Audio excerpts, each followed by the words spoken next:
we are up and ready to go. I'm gonna just make this public, so now it should be available to anyone.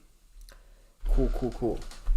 Alright, so really excited for today's work session. We are going to be going ahead and implementing this AWS system design that I have over here. So in actuality, some of it has already been implemented. So let me actually go ahead and sign in here.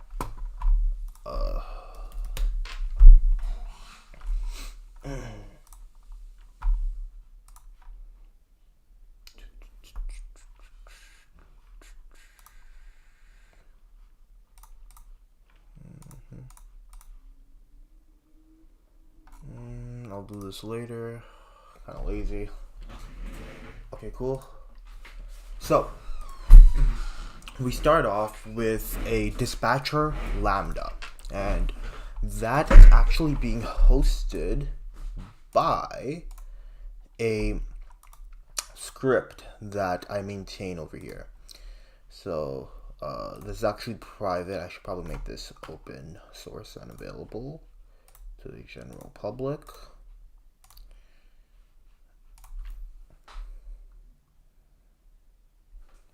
Awesome. Cool. Okay, anyways. Yeah, so if you look in the GitHub workflows, you'll notice that I have a deploy dispatcher and deploy email sender. The deploy dispatcher will actually, through the AWS actions, it will be able to basically register this dispatcher file, which is actually being put into a Docker file, to ECR, which is the Elastic Container Registry Service, and then that is being updated over here. So in the the dispatch city pipelines, that's exactly what happens, right? It takes the newest image and then works from there, right? And within the workflow itself, we are updating the build automatically.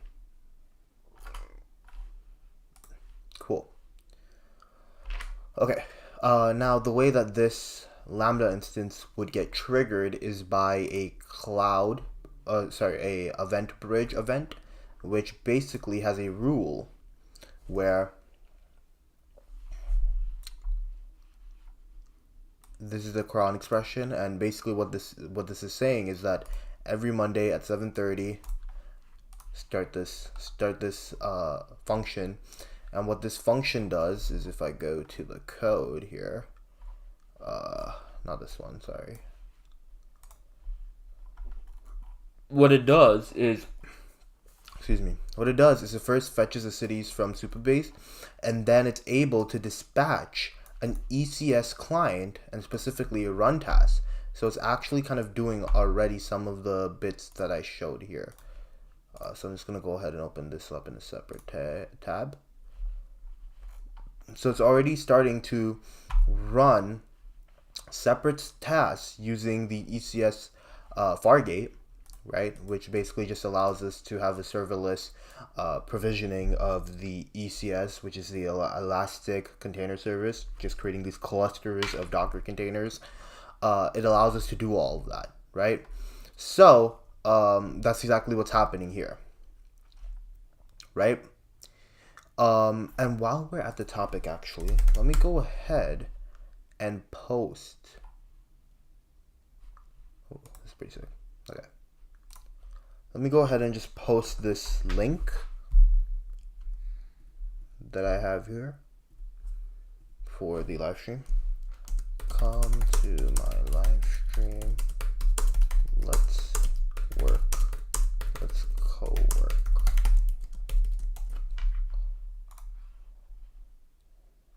Cool. All right, anyways, back to my spiel here. Right? So what we're going to do is I'm going to go ahead and first of all, put away my AirPods because I don't really need them right now. Cool. Okay, so what we want to do is, this part is already done. So the event bridge schedule calls on the dispatch city pipeline, which is basically the Lambda function, and then that goes ahead and in its code, it's able to run the tasks automatically for us within the ECS instance, and I have that over here. If this would open in a new tab, right? I have the cluster right here. Obviously, it doesn't have anything because when this function runs, then it will temporarily run those services, automatically discard them. So it works amazingly for us there. We need to set up the public subnet for this container service to have access to an internet gateway. That way it can actually call external APIs and use the Tavili search to actually do web search, use the OpenAI API to actually access the models themselves, right? It needs some sort of internet connection. So the virtual peer connection should allow us to do that. I believe that's what VPC stands for.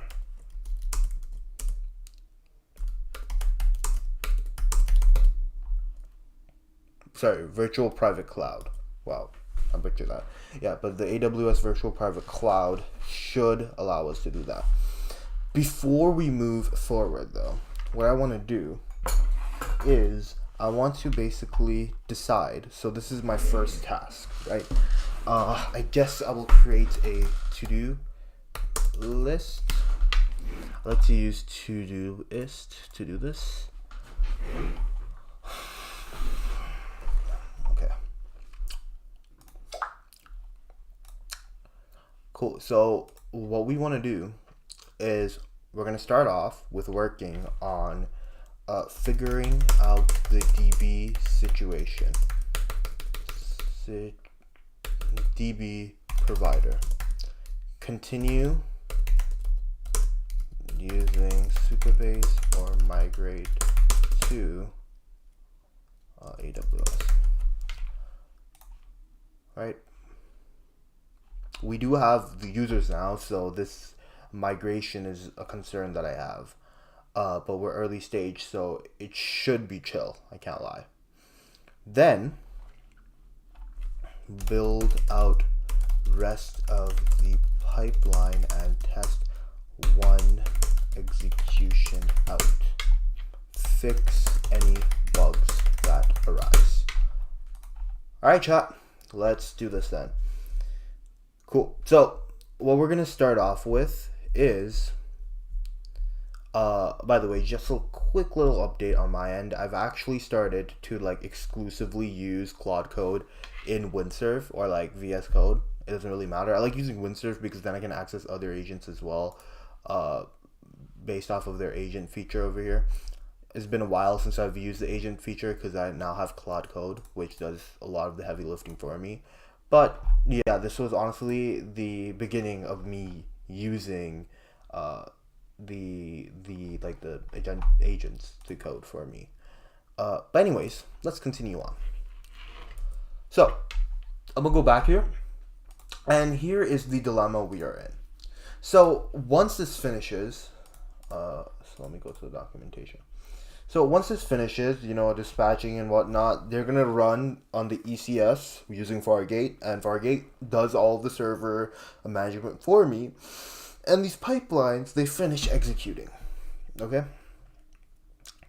Now, once they finish executing, they're currently gonna write to a Amazon S3 report blob or bucket, and then using the put object event, the email lambda is actually sent. So we have another function within lambda, which is the send email, right?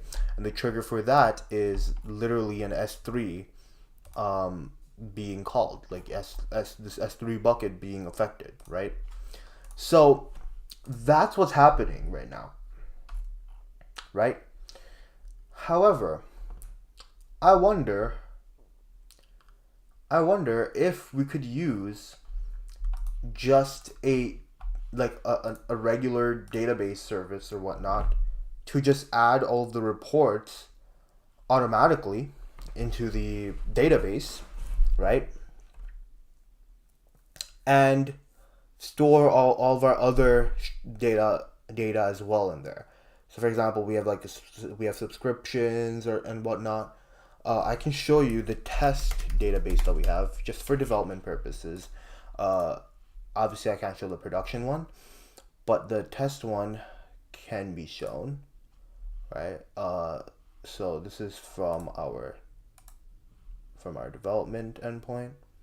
As you see, it's just like some random stuff here. Right, but right now we have this report where we're actually storing all the reports, and this is obviously a very bad idea because the reports can get very long, right? So I was thinking of just dumping into like an S3 bucket at first. But now that I really think about it, there are other services that AWS themselves provide. Like I believe there is Aurora, which is like a managed Postgres service. But the issue is that I heard that Aurora is like really expensive, right? And I obviously don't want to spend too much money. Um, Let me actually go here and go ahead and delete this trigger first of all, and let's see if there is another trigger that we can use, right? So, uh, right now it's just a lot of exploration, and then we're gonna consolidate on an actual opinion. There is an API gateway that we can use. So we would get like an API endpoint that we can call on. That is always an option. However, I was thinking more in the terms of using some sort of like streaming data, right? Data service.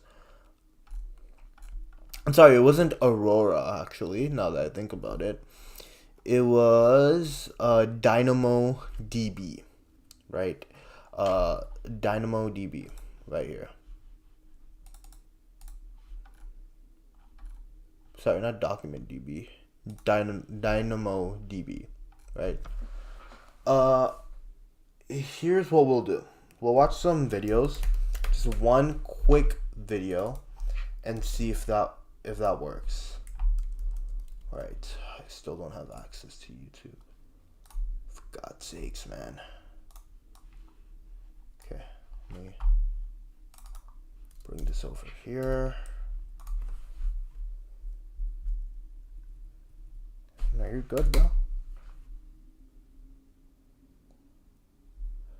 Okay, cool.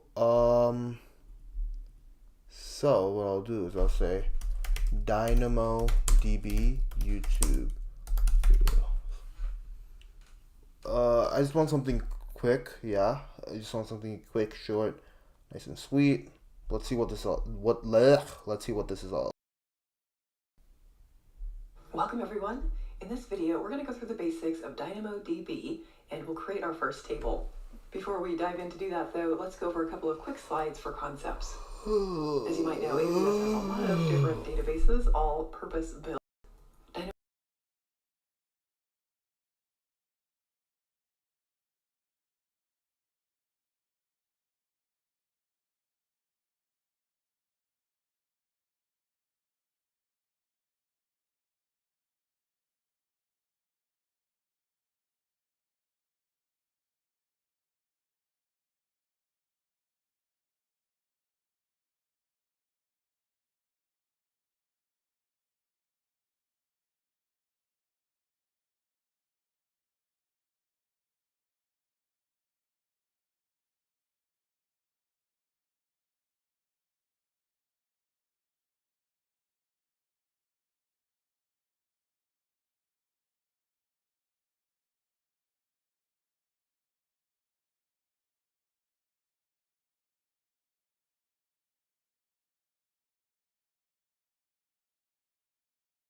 I don't know.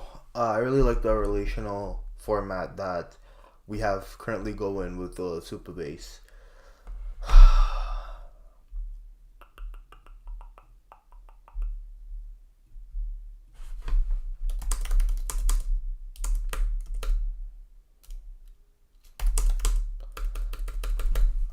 Um,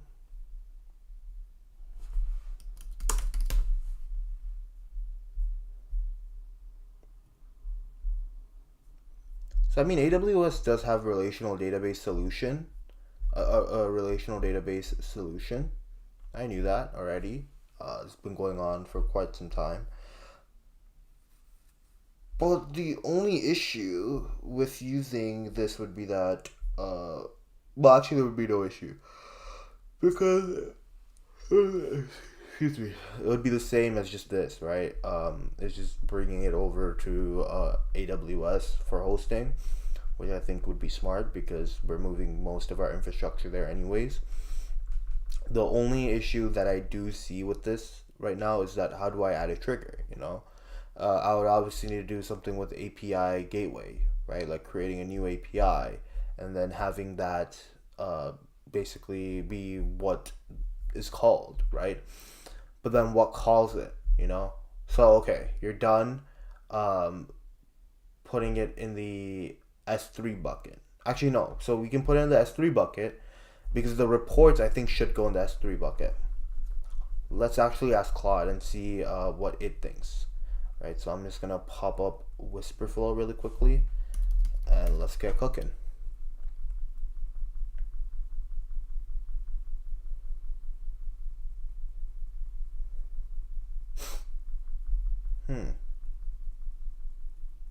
Where did it go? Oh, there it is.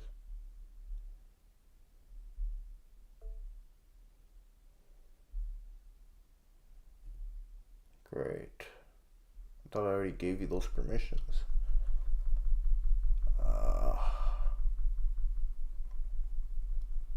Whisperflow. Oh yeah, you already have the permissions, dude.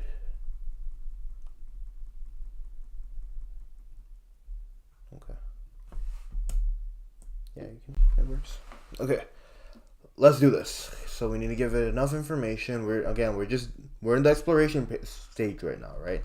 Before we get cooking. Okay, cool. I have a service which generates long reports that are sent out to users.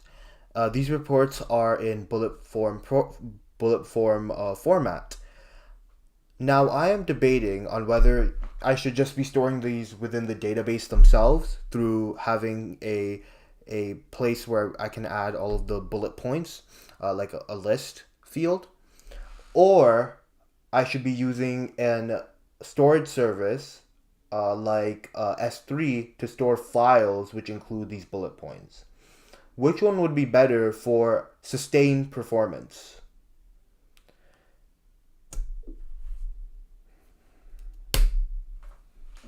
All right, let's see what it says.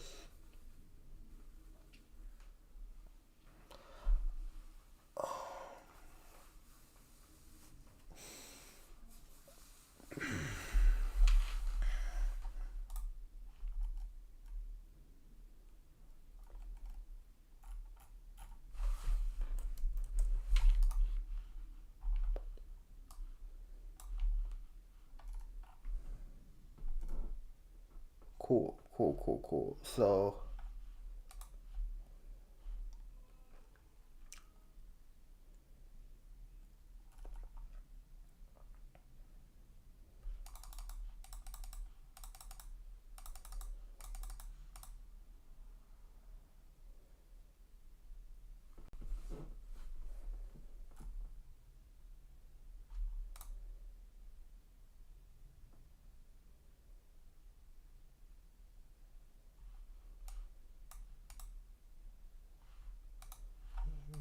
I see what it's trying to say. I think that would be a better approach, to be honest with you. Let me tell it my issue though. The issue is that I want this I wanted to actually use a database to store this information. I think that it's very intriguing to use a separate table to do this because I think that would scale very cleanly and it would keep with the relational framework that I set up all of my data with. However, the issue that I have is that a Lambda function needs to be invoked after a specific database event happens within the table that affects the bullet points for the report. How exactly can I do that? Because in the console, I don't really see a trigger for it.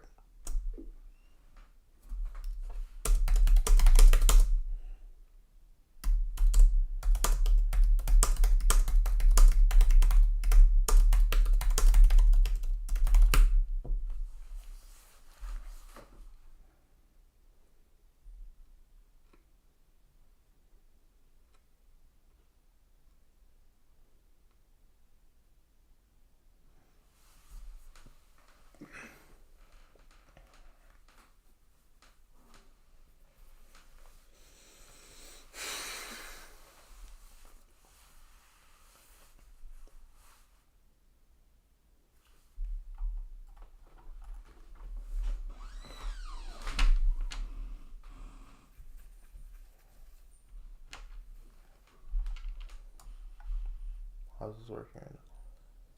Okay, so the ECS Fargate itself would cause an email lambda to be sent. And I think that would actually scale very, very well, actually. So you know what? Let me give it to this file.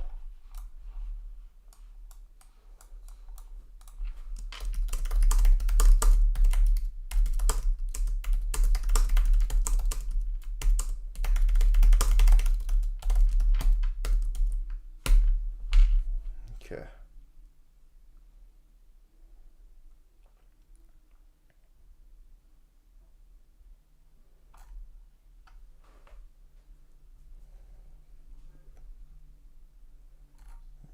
No, I get it, but I don't want to use S3. That's the issue, right? The issue is I don't want to use S3. Okay. I'm going to go ahead and tell it my concern, and then let's see what it sort of cooks up for us here. Really treating it as a way for me to get objective information very quickly for my narrow problem, right? Cool. Let's do this. Yeah. Let's go ahead and do this. Cool. My issue is that I don't want to use S3 because I feel like it would just be overkill and another service that I have to worry with. Instead, here's what I am thinking.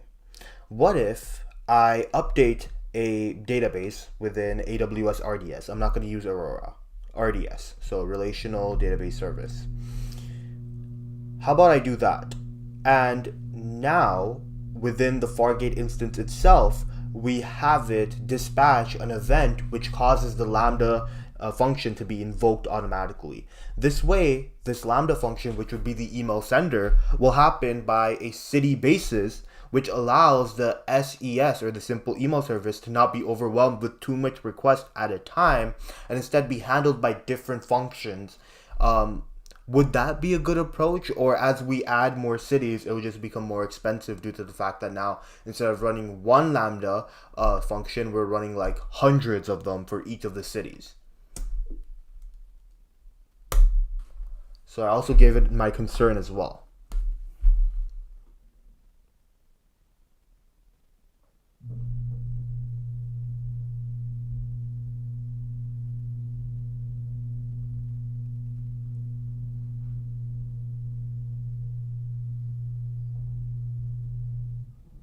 Oh, okay. That is actually a fair point. It's based off of a resource need, and if you have multiple cities doing the work, I mean, like if you have multiple cities being handled by one function, it'll roughly be the same. So I guess that's true.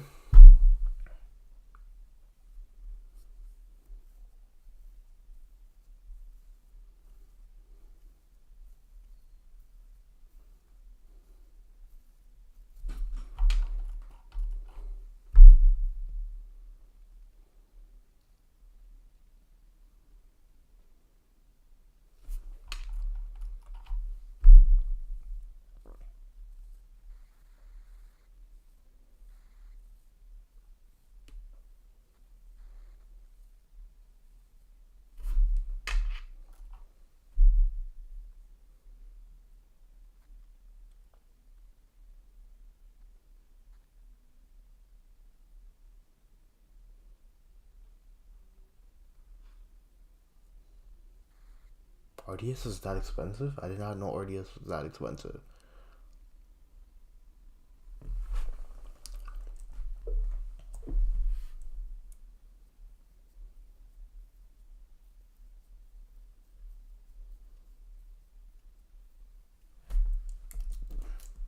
The issue that I have with S3 is like, what's the point of it?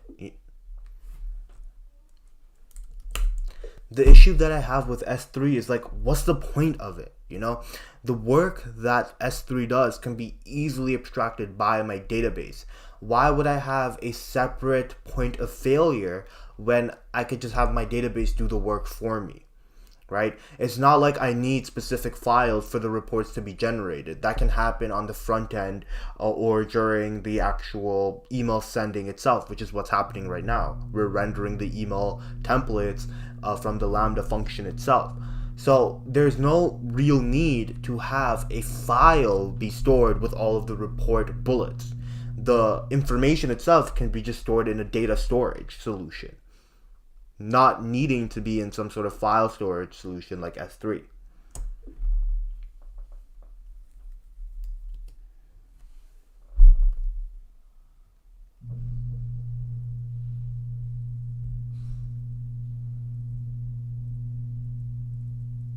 Exactly.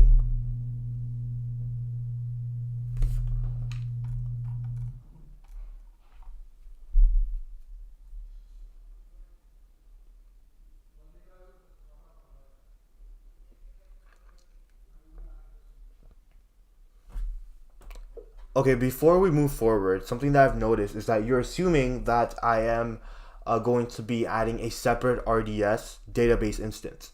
That's not what's going to happen. I'm going to be killing the Supabase instance and instead solely relying on RDS as my primary database provider. With that context in mind, give your stress test version of my idea.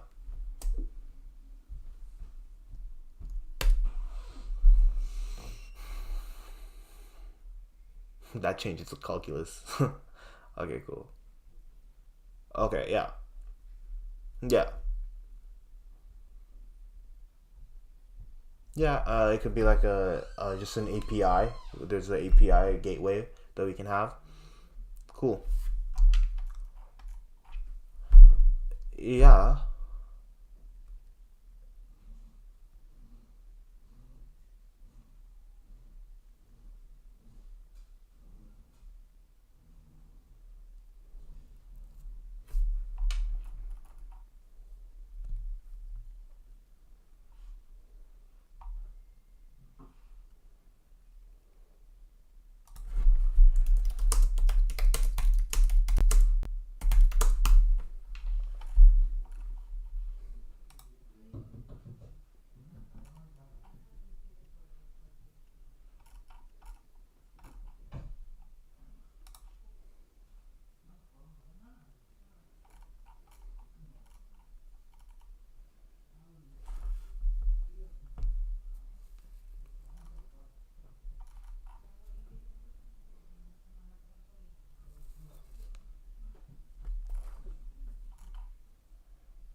I want to kill Superbase to be fully AWS native.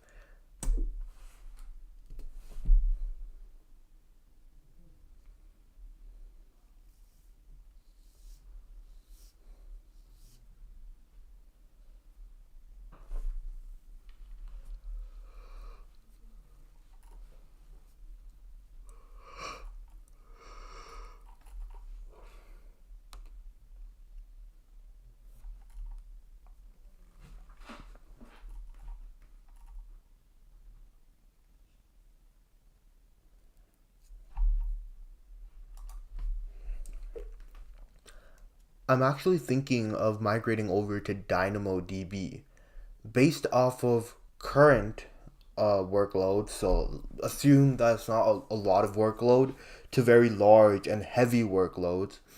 Does DynamoDB scale well?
I'm worried about the cost that RDS would be, right? I think $14 a month for DB is a little bit too much, no?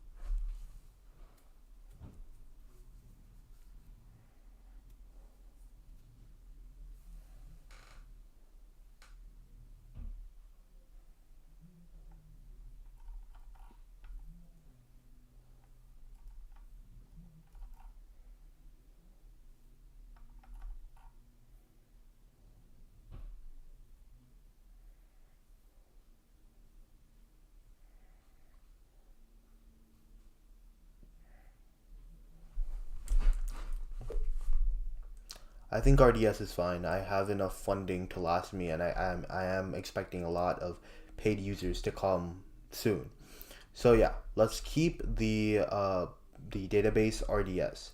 However, now my concern is that let's say this product scales to like 10,000, 15,000 users. Is RDS still going to be a cheap or like a relatively cheap option for that scale of users?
Okay, so here is what I'm going to do. I'm going to, instead of using that, I'm going to use an API gateway or something else. What is an SNS or an SQS? Let's see. What is an SNS or SQS in AWS?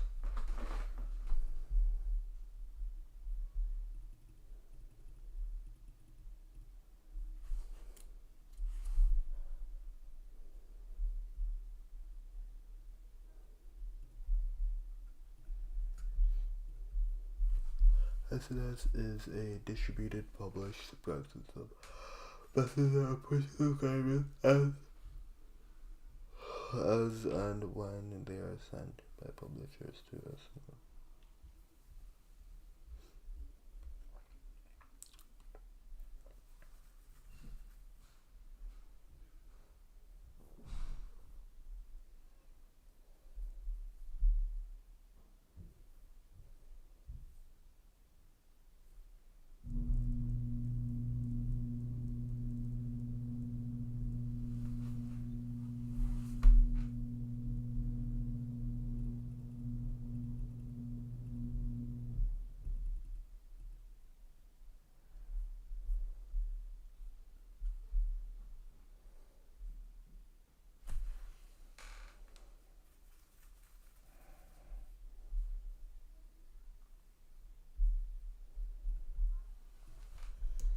Cool. Is using SNS, SQS, or an API gateway service better for the trigger on the AWS Lambda? Now you know the reformed architecture includes calling on the Lambda instance to be invoked by the actual Fargate instance once it's done its work. And it has actually added all of the information into the new schema, which we're going to be cooking up in the AWS RDS service. So after all that is done, then we call on that Lambda function, and once that function has been called, then the Fargate dies, right? That Fargate service dies. So based off of what I just said, to actually invoke that, what trigger mechanism is the best?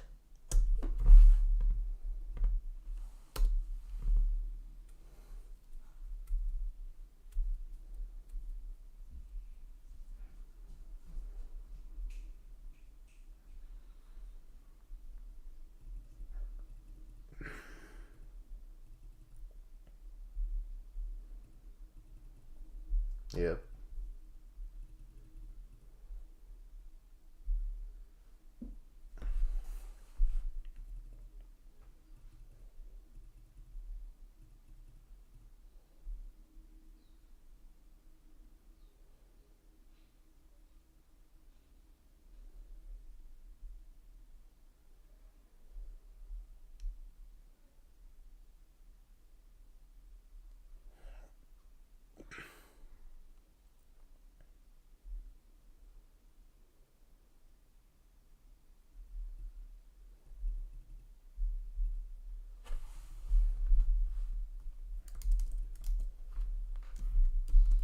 What do you mean by it couples Fargate directly to the Lambda, and because of that, you don't recommend?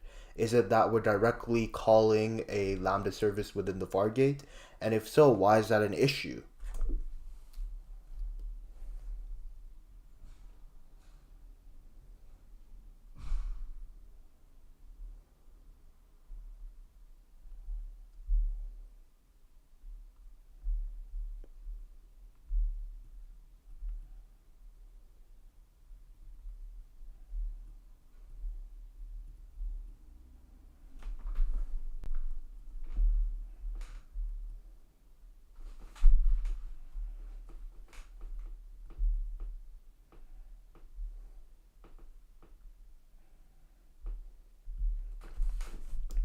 All right, so we're following solid principles by allowing for extensibility when this specific event needs to be dependent on multiple services like our analytic service, our logging service.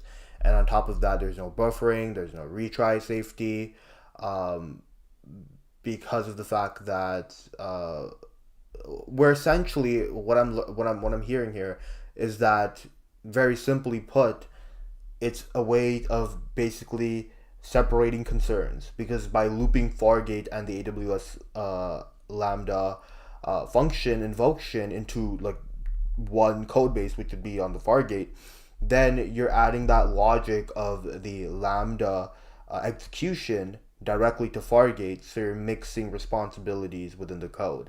And that's always not a good case, because it can lead to issues like the fact of being confused as to what the issue uh, is in terms of any of the pipelines or the AWS workflows that I've built breaking. Also, it leads to not being able to extend further, because it's all been locked into that AWS Lambda instance instead of just a general event, which just Lambda relies on. So, yeah, I see what you mean.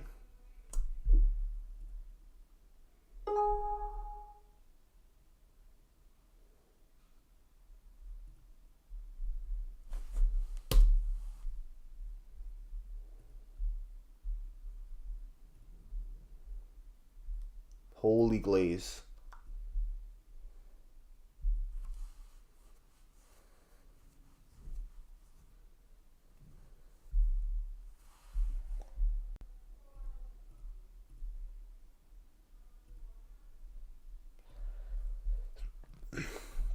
Sorry, I just have some messages to attend to.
Alright, yo, so Krishav is actually gonna hop on the stream, I guess. Uh, Yo, what's up? Can you hear me? yo, it's good. You hear me? Yeah, I can hear you. Alright, bet. So, my friend just tried subbing to it, and Yeah, the issue that he got was here. Let me just send it to you, actually. but send it on iMessage so that it's on the I stream. message over Yeah. here. Yeah. Hold up. Sick. Put my message.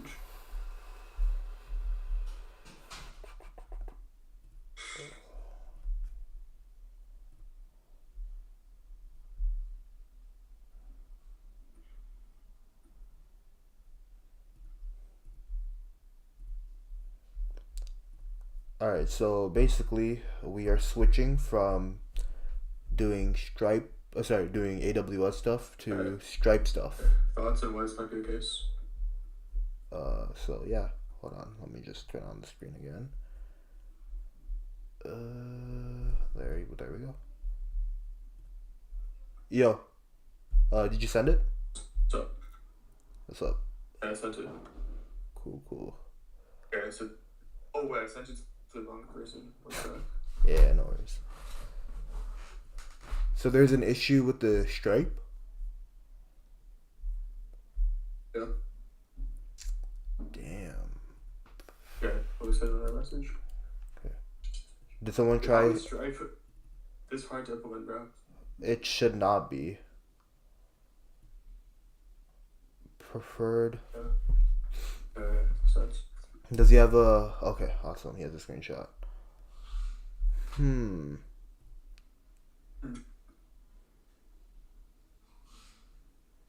Also, you have like all my Stripe variables, right? So are you able to control from your end or Yeah, I am. providing your questions? Yeah. Oh, what I'm actually gonna do right now is I'm gonna do something cool. I'm actually get Vercel's MCP set up right now, and what I'm gonna tell it to do is create a sandbox dev environment with the same variables that we're using in prod, and then I'm just gonna let it like see if it works, kind of. So hold on. Let me just go to Claude Code really quickly.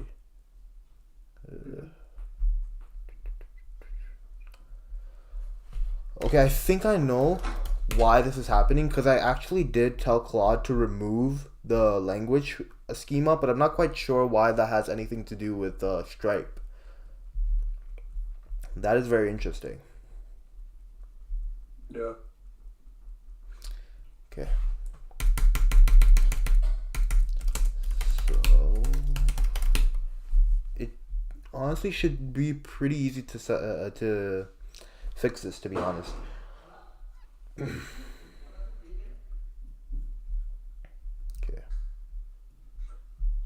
I also just posted a video on LinkedIn if you want to repost it. Oh, sick. Let me do that literally right now. Hold on. Let me just add this. Oh my god. What's wrong with this? Copy. Great. Can I like take this here? Okay, that's not helpful. Cancel. Hold on, I'm trying to give it the image. And then once I do that, I'm just gonna... Okay, before that, I think I should just prompt it really quickly. So I'm just gonna say, fix this issue within the Stripe billing. The preferred language feature should be completely scrapped from the platform wholly. Remove it and ensure it is fully removed. I think we made it really clear as to what we want. Okay, cool.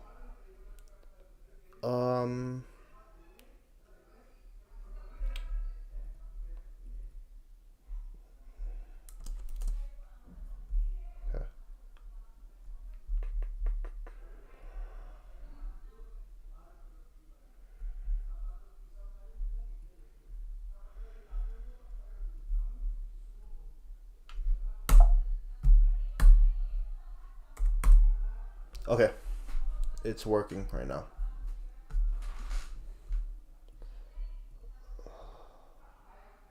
Did you post it on X too?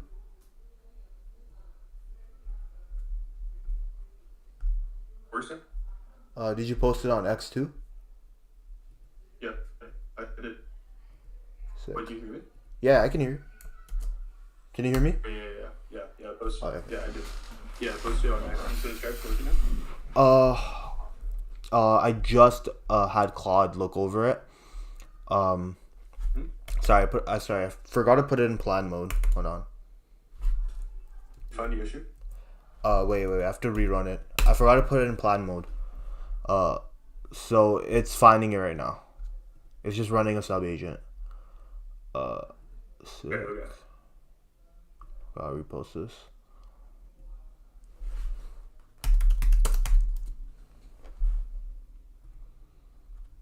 Did Remotion cook this up?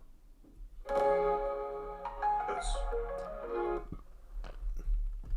This is actually crazy, dude. Yeah, I think it looks pretty good. I mean, it took like a lot of back and forth. Like, it's not like it's one prompt, but Still. it's pretty good. Yeah, still.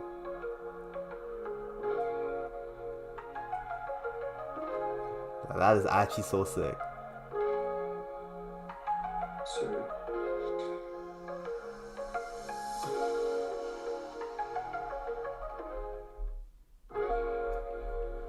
Okay, sick. And you posted it on X too, right? yes, you retweeted it there as well. Yeah. Let's see. Krishiv. Oh, bro. Okay, cool. Nice.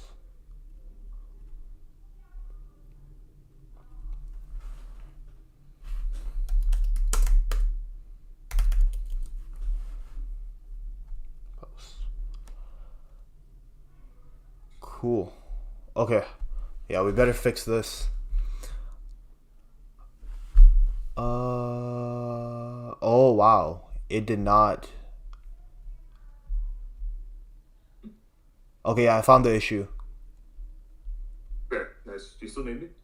No. Let me just quickly ship it and then let's see if it works out for him. Okay, Alright. Can you just like send me a message if you like need something from my Stripe account or something? Yeah, well. I don't think it's a Stripe problem. It's a coding problem. So it should be fixed now. Okay, gotcha. Alright. All right, awesome, bro. Yeah. Yep. Alright, sick. Talk to you later.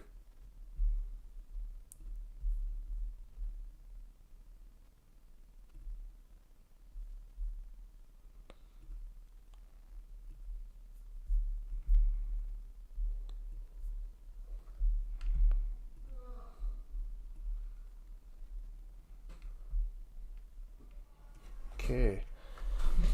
So something broke. Just fixed it. So it should be fine now. Um but yeah.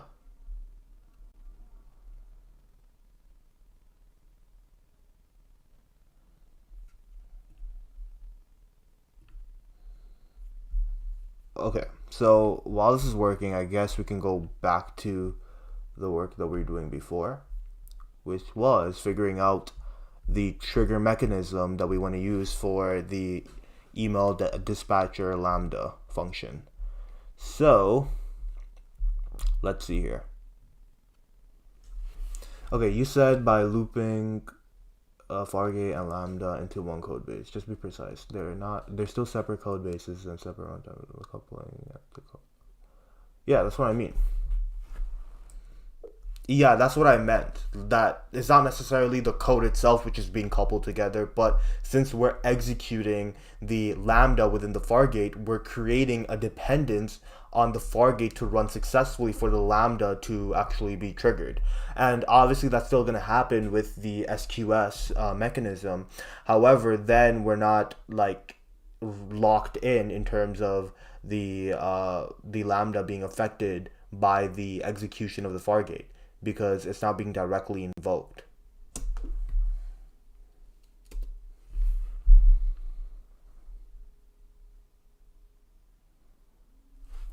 Boom.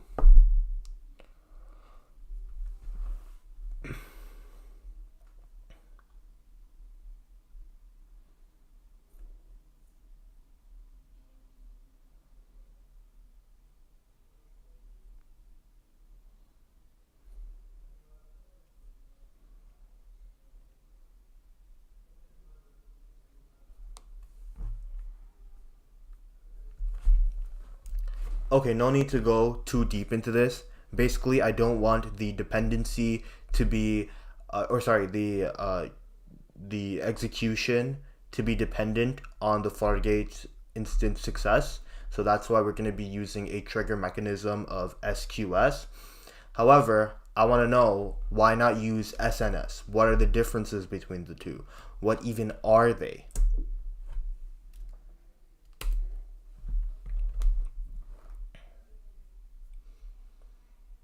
Simple. Okay, so this is what we want. It's a queue. Oh, so like the data structure? Oh, so like the first in, first out data structure? That type of queue?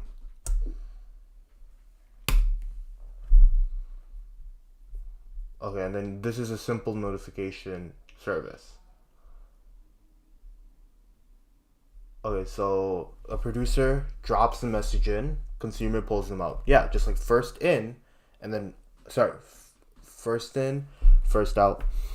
Uh, or sorry, I think it's first in, last out. Oh wow, I was right. First in, first out. Bruh. So that's last in, first out. Cool.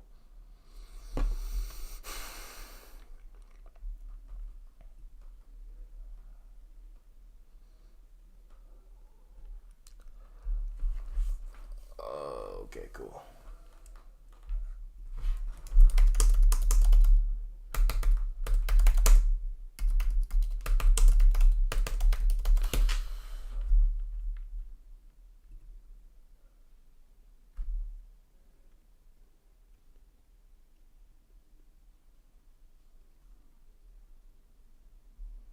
Yeah, it is very distinctly first in, first out. Okay, cool. So let's see here what it wants to do. Okay, it wants to apply migration to remove the preferred languages and supported languages. Uh, what would it? Okay, so it's dropping the column. Yeah, I allow that. You're good, bro. Okay, cool. So I think SQS makes sense then because what it's doing is allowing us to create a messaging of hey, time to invoke this function. Whereas with the SNS, you could still do that. I mean, with the simple notification service, that is still entirely possible. I'm not saying it's not possible. However, it doesn't necessarily make sense when essentially we like it makes sense if we had multiple things react to the same event. Yeah, I would agree with that. Let me actually maybe watch a video to just quickly grasp this even. Oh my god, I can't even use this. Great. Okay, so let me actually go here and get something going here. Cool. Alright, let's see if this works. Okay. Review the code you have generated again and ensure it works properly in terms of the syntax that you have created. Afterwards, commit and push to GitHub repo.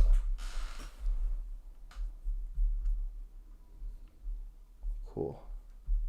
Okay, so while that is cooking up,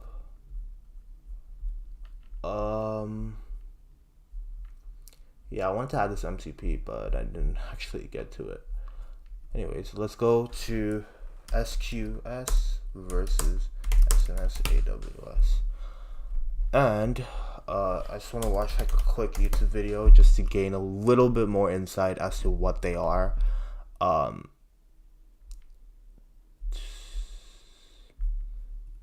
There's no way I need to like watch this for that long. AWS SNS versus SQS. What's the difference? Let's find out. AWS SNS is a fully... Shit's so slow, bro.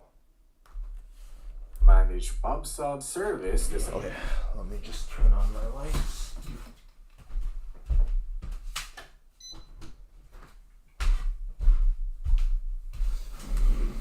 For sending notification or messaging to multiple subscribers instantly.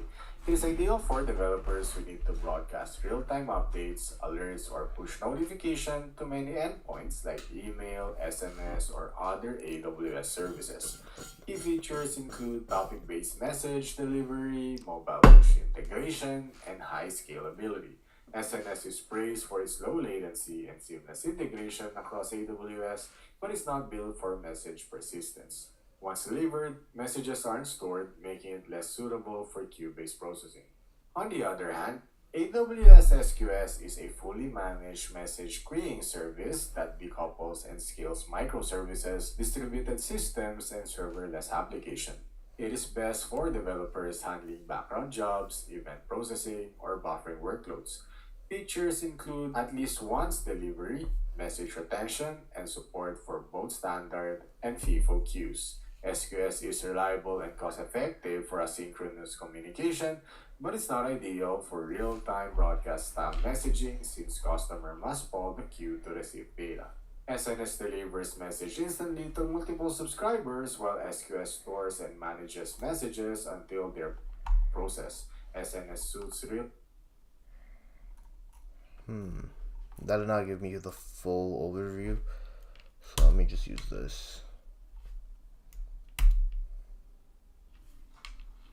Hello everyone and welcome back to AWS Simplified. Today I'm going to be doing a video on when to use SNS or SQS. I find that there's many videos out there that attempt to answer this question, but don't really give you a concrete example of when you should use one or the other. So the first thing I'm going to do is go over some technical details and then give you a practical example of when you want to use SNS or SQS. So quickly, let's go over the technical comparison between That's a good SNS sign. and SQS. So SNS stands for Simple Notification Service, while SQS stands for Simple Queue Service. So SNS uses a publisher subscriber system. So you may own a topic and you publish to that topic, and subscribers get notified of events that are delivered to that topic. That's starkly different to SQS, whereas it's a queuing service for message processing. So in this example, an SQS could be a subscriber to an SNS. So whenever someone publishes a message to an SNS, your SQS queue can get a message in it that can be processed at a later time. So for the SNS, kind of as I was alluding to before, publishing a message to a topic can deliver to many subscribers. So it's a fan-out approach. And those subscribers can be of different types. So you can have SQS as a subscriber, a Lambda function, or even an email. Now moving back to SQS, it's a system that must poll the queue to discover new events. So whenever an event is delivered to the queue, there's nothing that's going to get invoked. There's no system that's automatically going to become aware of it. You need to have some separate thread that's polling the queue to discover when new events get delivered and have a mechanism to actually process it and then delete the message from the queue. So continuing on that, messages in the queue are typically processed by a single consumer or a single service with a very narrow responsibility. And different services, if they both care about the same events, they can have their own separate queues. So you can see that there's a pretty stark difference from the technical perspective of what these things do. If you're still confused, I think there's a very simple question or two simple questions that you can ask yourself to figure out if you want to use SNS or SQS. So the first one is, do other systems care about an event? So if something happens and an event occurs in the world, do other people care about it? And if the answer is yes, you should use SNS because you want to publish a message to your topic and potentially tell other people that that thing happened. And for SQS, does your system care about an event? So do you care specifically when something has happened? So you are the receiver of this data. And if this is true, then SQS is the right choice for you. So this is a quick little summary of what these two things do and the key differences between them. So let's talk about a practical example now of when you would use one or the other. So in this example, we're going to be talking about credit card transactions. It's a very common theme in many of my videos. So let's assume that we have a user here and they are making a purchase maybe on some website or through some POS terminal and putting in their credentials to buy some kind of product. Now, they are making a purchase request to some kind of REST API, and we're just calling this a transaction processing web service. And the payload of what gets passed into this web service, maybe it looks something like this. So we have a transaction ID, some number, a customer ID, maybe their contact details, and the amount that was charged to the customer. So from a processing perspective, if you get a request containing this kind of event, the first thing you need to do is communicate with some kind of credit card authority service. Practically. So from my knowledge, currently you have a topic and basically a publisher owns that topic, and there are subscribers who are interested in that topic, and so whenever a publisher creates a notification, it goes to that topic, and then whoever's subscribed, they get that notification directly. So this way you can fan out, as he said, you can have multiple services or multiple subscribers be vested in one topic. And so basically if there's like this one service which is dependent, like its execution is dependent on multiple different services, well then that can happen very easily because of the fact that now you can just have a topic set up, and then there are these subscribers who will just get the information from the publisher based off of them publishing something to that specific topic. So that's what I understood from SNS, Simple Notification Service. However, from SQS, from what I know so far, is just a queue-based system, meaning that a service would put something in the queue, and then another service would have to actually keep polling for that specific queue, and then whenever a new message comes up, then they'll obviously see that. But it isn't as good as the SNS, because in the SNS, these subscribers will automatically get the new notification, right? So I think that based off of that design itself, SNS might be the best way of going about it, because we're already going to be using a lot of other services which are going to be reliant on the Fargate, and the Fargate calling is the SNS message. So yeah, I think SNS might be the right call here.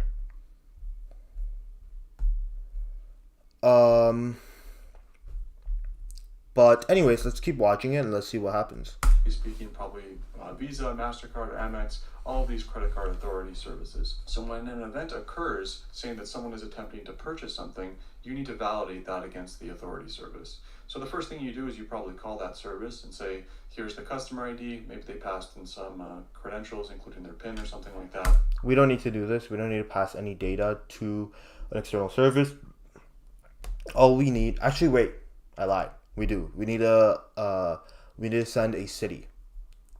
So wait, I did lie. We do need this sort of setup where essentially instead of like all of this, it would just be city and then colon and then the name of the city, and then that's what we ship over to the actual Lambda instance, which is going to be the email dispatcher service.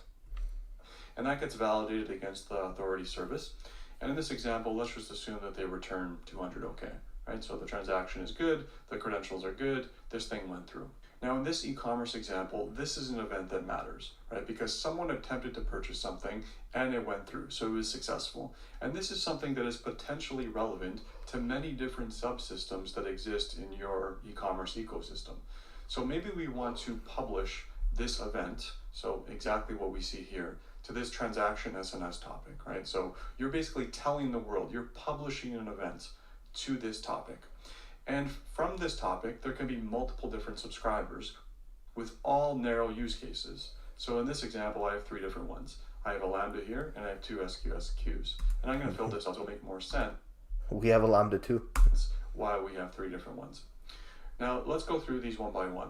So in the first case, when a message gets delivered, maybe we have some kind of customer reminder service. And if you've ever ordered anything online, maybe on Amazon or any kind of website, you know that when you order something, shortly after you get an email that says, hey, thank you for ordering, we really appreciate your business, here's a summary, and here's the address that it's going to. Something to this effect. So this component is potentially responsible for that very narrow concern.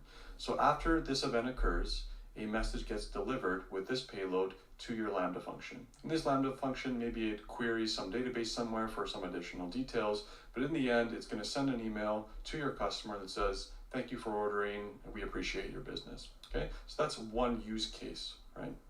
Now, completely separately, there's 2 other subsystems here that care about this same event, but they do very different things. So we don't want to mix or conflate the responsibilities of these different things. We want to have a separate system that allows us to process these events in parallel and completely independent of one another. So maybe this second system here with a queue, it's some kind of analytics engine. So when an event occurs, in addition to publishing to this Lambda function, we're publishing that same event to some analytics queue. Okay, and this system, maybe one of its responsibilities is it cares about how many orders are generated in a single day. Maybe you want to show that on some dashboard. So when an event occurs, this payload gets delivered to this queue.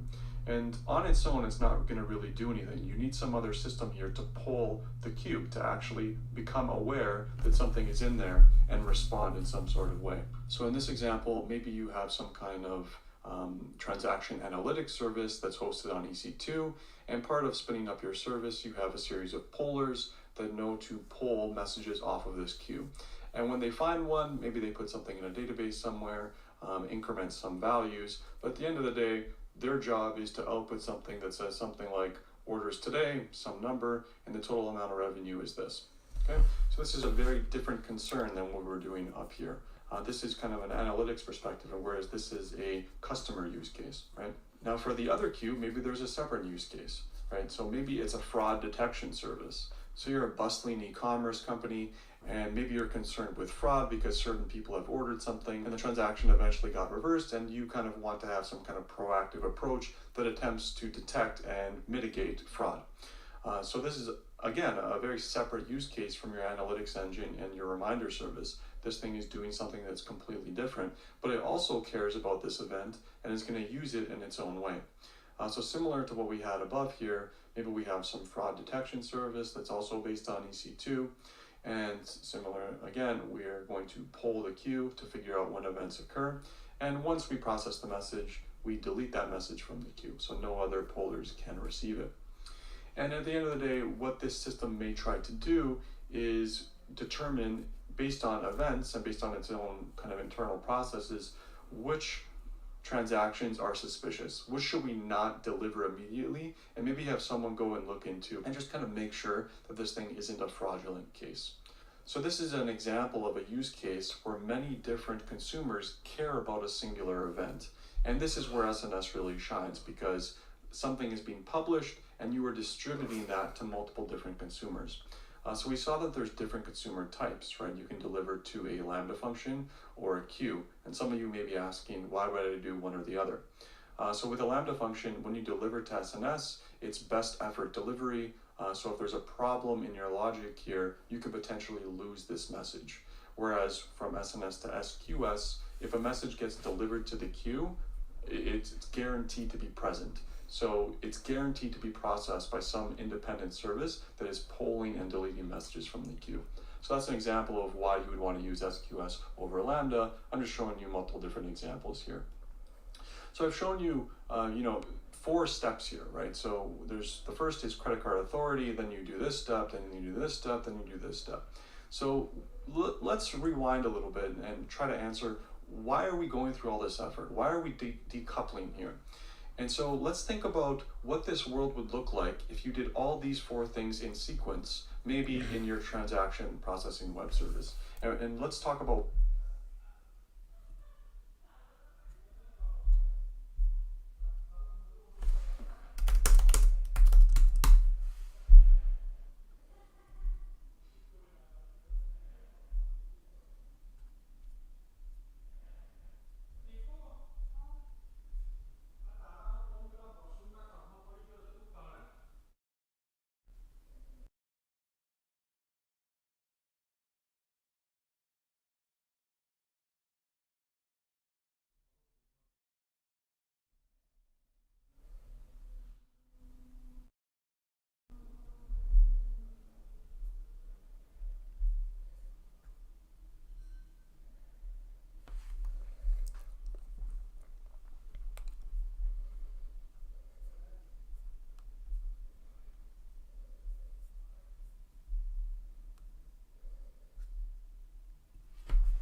All right, so I personally think that the SNS service itself is fine. But let's ask Claude what it thinks. I think that the SNS or simple notification service is completely fine. Um, I don't really see the need of using anything else. Just use the SNS and have a subscriber, which would be the Lambda function, just look for a message from the publisher, which would be the Fargate instance. I think that's a very clean approach. There's no overcomplicating with the polars or anything. It's very simple. And also, it allows me to fan out and add other services to this notification system so that they can also get messages from the Fargate instance.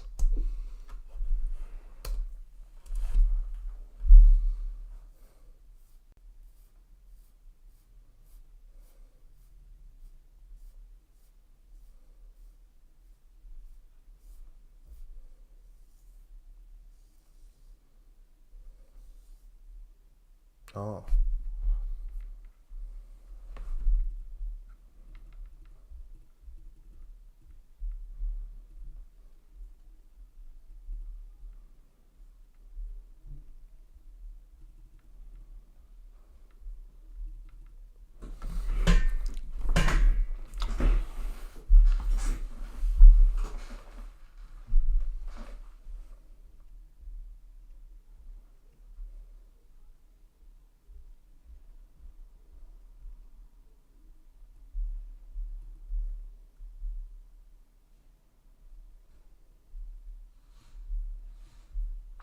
Hmm.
I think I'm actually overcomplicating the issue. I don't even need multiple different other services. It's just purely going to be Lambda functions, but just for different cities. So I think just using SQS with Lambda is good enough. I don't even need like an SNS back layer at all. Um, One thing that I will say is that I still don't get why SQS is like superior to SNS. Like I just don't understand. Why is it?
This makes a lot of sense now. So basically, SQS allows me to store messages in queues, and then I would have a polling service, which is going to be done automated or extracted, I should say, by AWS as well. But this polling service will go through all of the messages within the queue and then find which ones are available and execute them.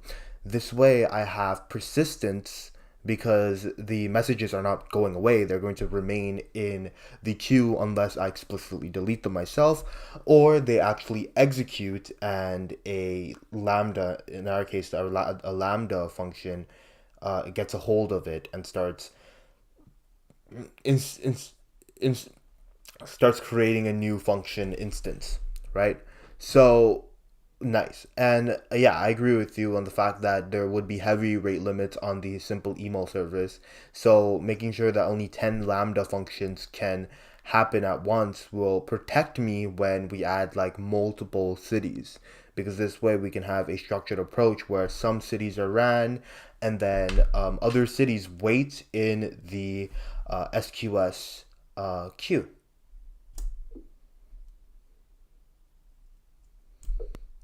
And each of the messages would just be literally the name. Like the queue message is just going to be the name itself of the city. So when the uh, Lambda service gets that trigger, it can just use the name itself as the city that uh, it needs to worry about for in terms of like the subscribers.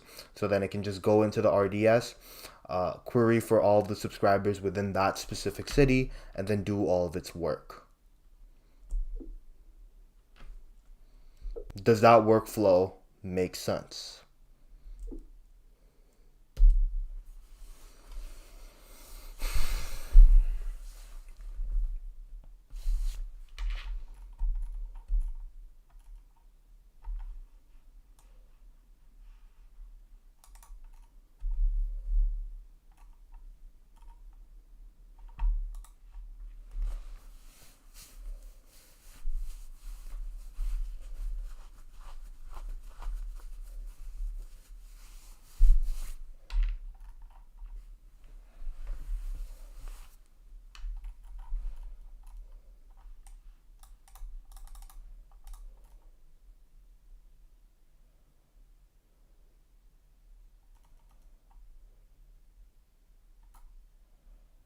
Okay, that's fine.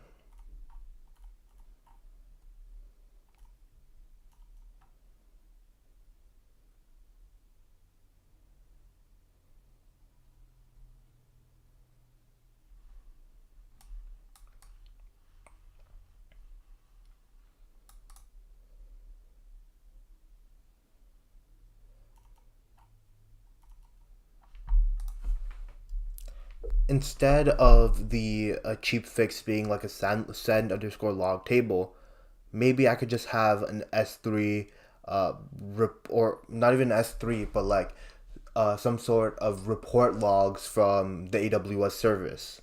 What could I use to just do logging so that I can just avoid this issue of having something that should only happen once happen twice. I think it's a very easy fix. We just need a logging solution and then we check to see if that specific city has been ran on that specific date. Because the way that I'm designing this architecture is that an email should only be sent daily at the most.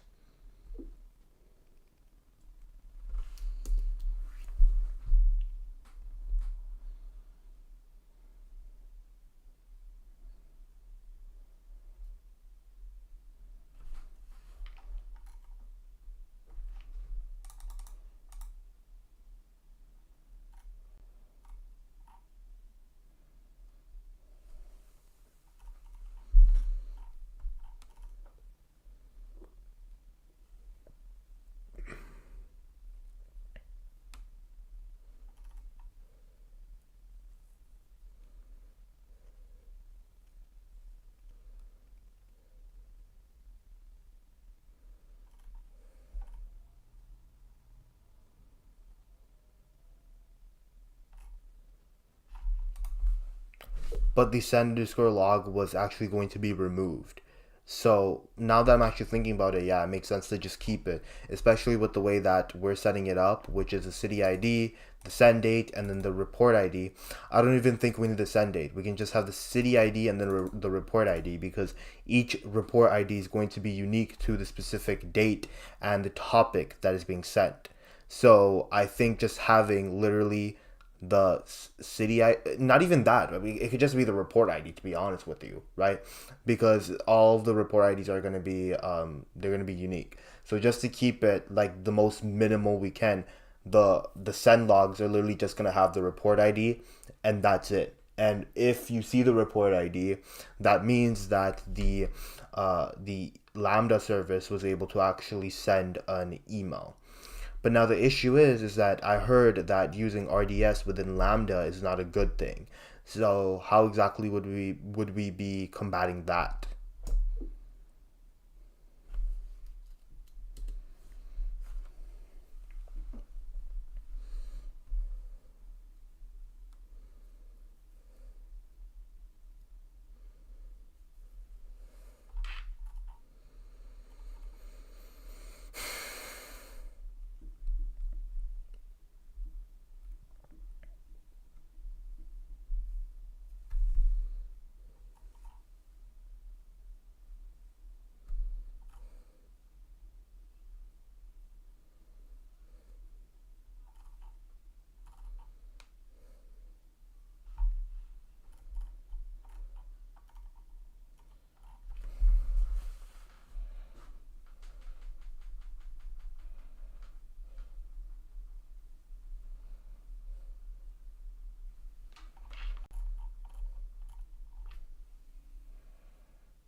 No, this is a bad design if I need another service to allow for this service or this our workflow to work, right? I think it would be better to reassess how exactly we are going to be working with RDS and the Lambda, right? Maybe maybe it might be a good idea to automatically uh, create a RDS query off of another environment that is not the Lambda. But what do you think?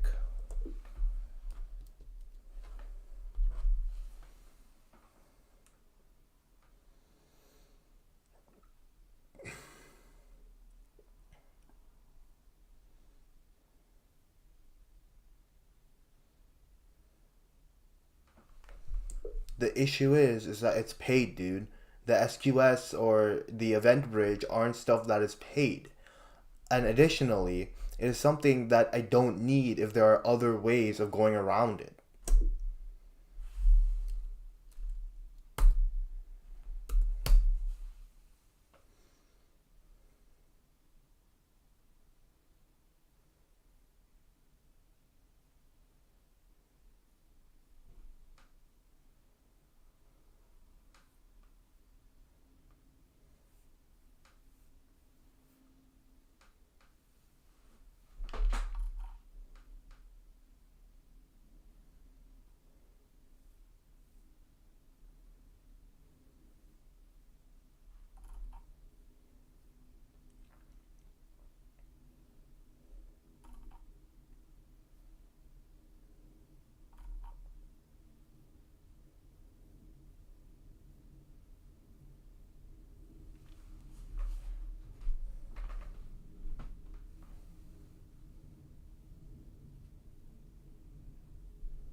The issue is that later on, Well, okay, you know what? Yeah, this makes sense. This pattern makes sense because then as I scale, it's only natural to add this extra service of RDS proxy because then it's not over engineering, right? I'm going to need it because of the enormous scale and therefore the issues with the cold startups from Lambda. So you're saying that if I have like small startups, in my case, just 10 Lambda functions being invoked, then it's fine to not include the RDS proxy because the cold startup time window isn't that significant.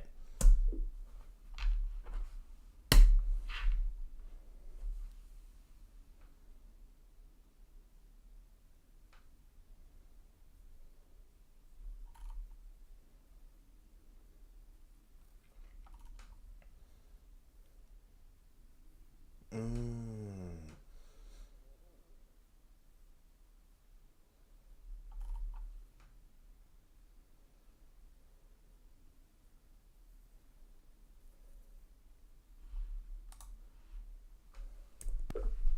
I see, but in that case, can't I just have like 300? Can I just put 300 as the cap for the amount of connections that my RDS service can have?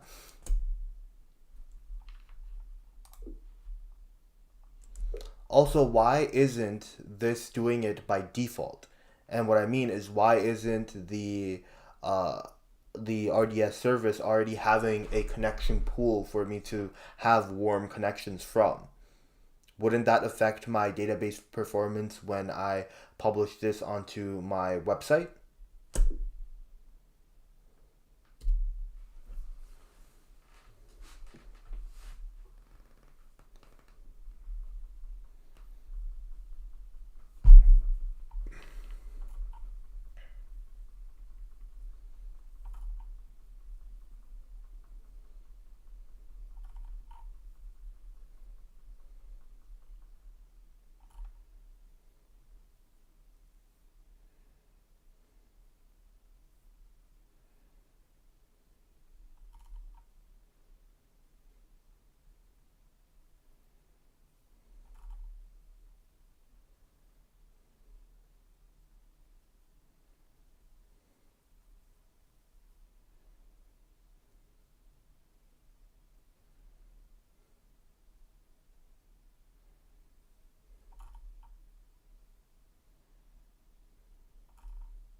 Now that I'm thinking about it, the thing that makes a good engineer, so I'm just gonna go on a little philosophy rant, but the thing that makes a good engineer isn't necessarily using the top tech or like the most impressive technologies and services out there. It's using stuff that works for the given context. And for the given context, I don't think it's worth leaving the free database first of all, and also the free PG bouncer that comes with the Supabase database, right? For this over engineered piece of solution. I think RDS is really good. It's a good service. But only when you reach a certain scale or reach a certain amount of users. I would say something crazy like 50,000. Then I can justify going to RDS and managing my own database pool, connection pool, and having all of that stuff done, right?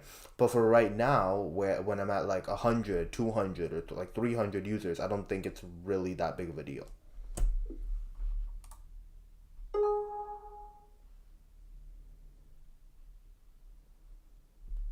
Control Command V. Control Command V.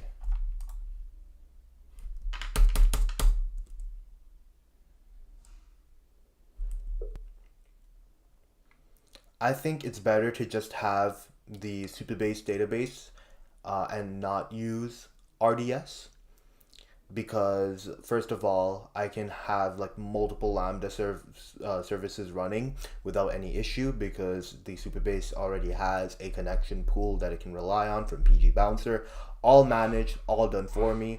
Additionally, it is free and very cheap for low scale projects, which is what I'm currently at under 1,000 users.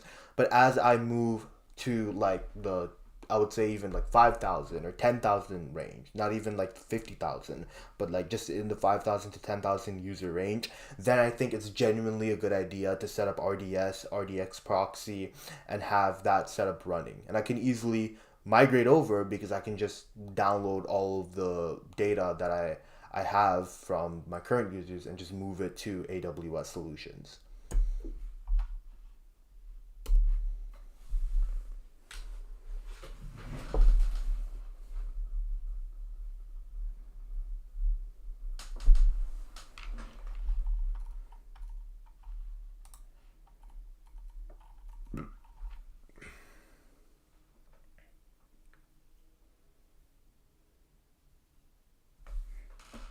Just to clarify, we have launched and we have gotten very real users. We're at like about I would say 200 to 300 user range for a very very intensive process, right?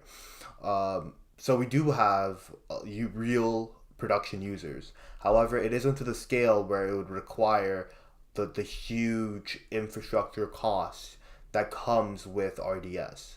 And RDS obviously has its place because as my project will scale, it becomes like inevitable for me to move to an AWS solution as it just offers better scaling than Supabase. But for now, Supabase shall do.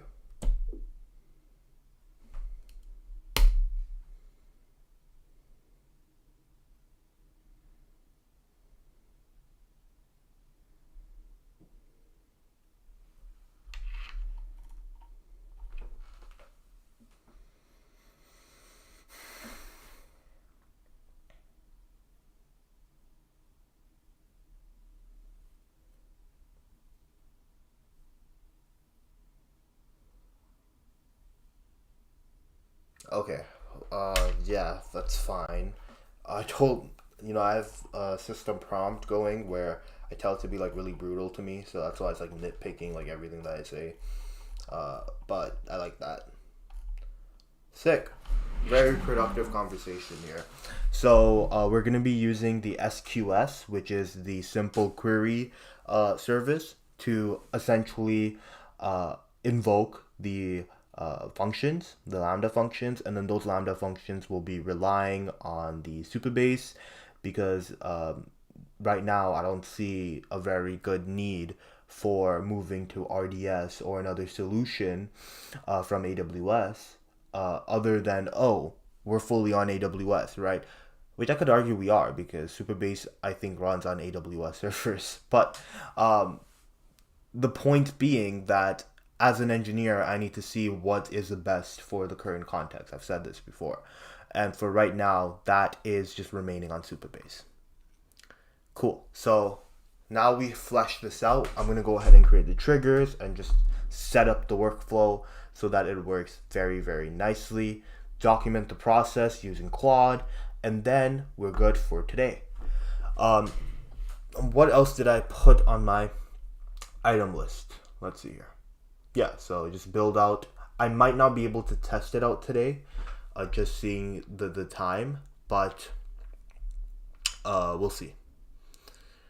Okay, so what I'm going to do is I'm going to get actually some coconut water really quickly, just take a small little break, and then once I'm back, we should start redesigning the system design plan that I had again. This is like a lot of like iteration when I, gain a more clear and broader understanding of everything.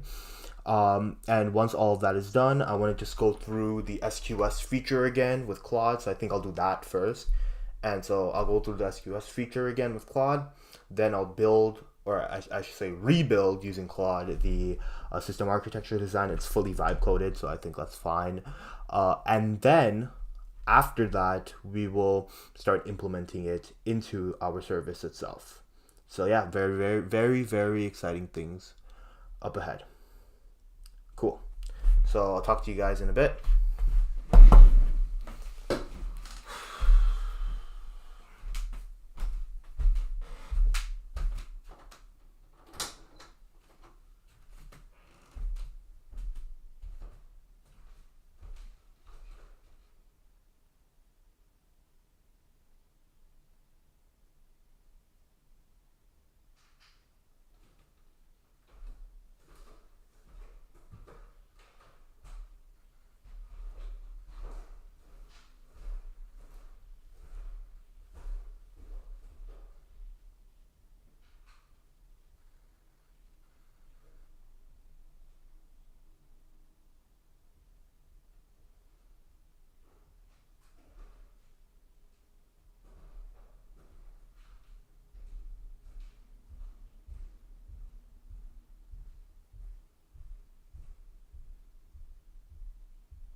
Okay, I'm back.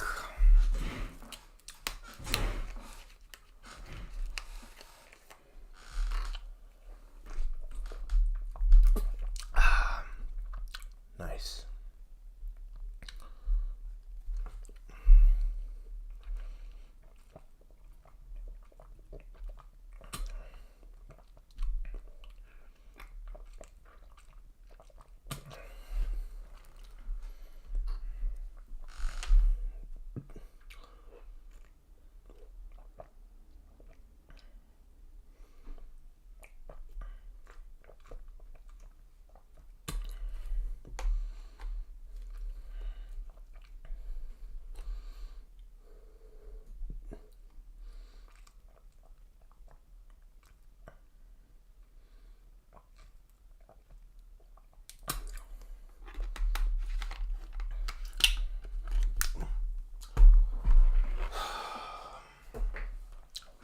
Okay, so I said I was first gonna flesh out the specifics about the SQS architecture that we're using, and then once that is done, I will actually redesign the whole system to work around that.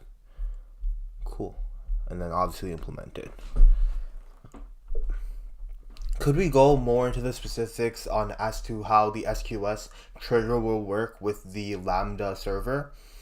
Will it be that the SQS message within the queue is added by the Fargate instance, and then Lambda automatically through its own pollers, which are obviously set up by AWS, will just find that message queue and then automatically know to trigger a new Lambda instance with the specific metadata that I give it, which will be the report ID, date generated, and also the specific city in mind.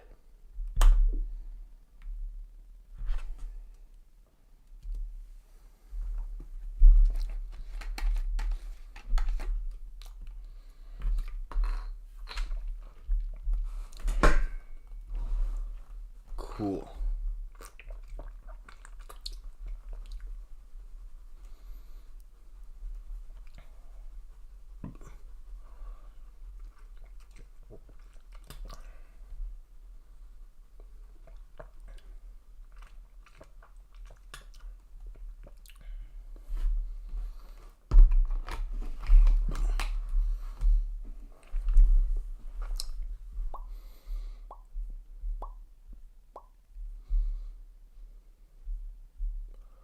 Okay, then it can just do its thing.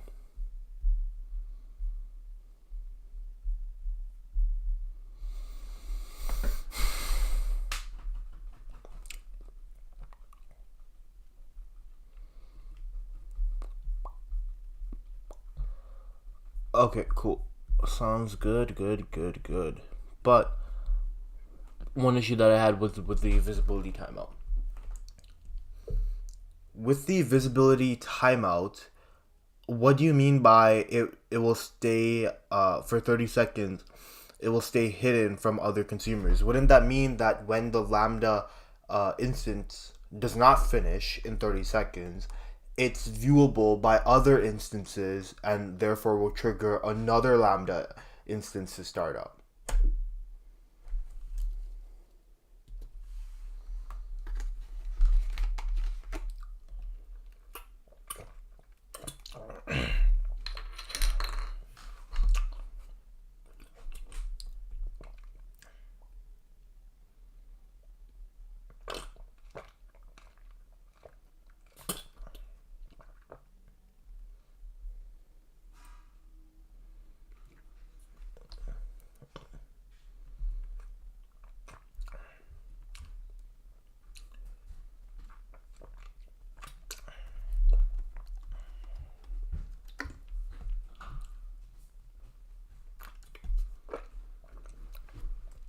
Is that like a truly an industry standard which is used by Amazon engineers or Netflix engineers or Twitch engineers?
Okay, that doesn't really matter, to be honest. Cool. Okay, so now that we have went through all of that, does it have it? And it's probably a good idea to just give it to it. Let's go back here. Copy this. Update the system design to include the SQS messaging, as well as the removal of the S3 bucket, and instead using a separate reports table that we currently have, but instead of the report bullet points being saved in this like JSON B list, they're actually just entries within the report itself with a shared report ID.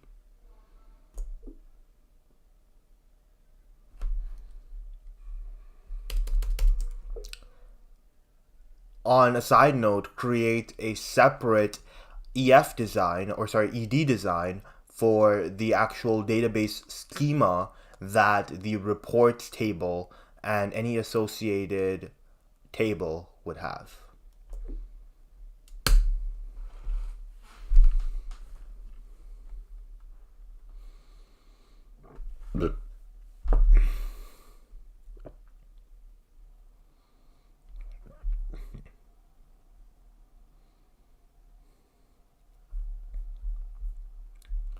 Oh wow, that is very,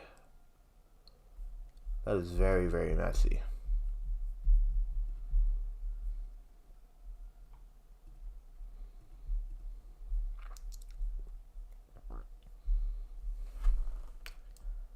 First of all, give me the code for both of these in separate markdown files, which have the Mermaid.js code in render syntax. And second of all, for the system design, keep it very, very clean. Right now, there's like a lot going on, right? I'm not saying don't add arrows, because you definitely need arrows to show the work and the flow that is happening within the execution, but it's just all over the place. Organize it a bit. And also, we are not including a DLQ for, actually, yeah, we'll include a DLQ for failed messages. So keep that. I agree with you on that. But yeah, like there's so much going on. So like, that makes sense because it is a production grade system, but just make it more easier for an engineer to understand. And also for the Supabase, use a more darker color than what you have right now, because the light green is not cutting it.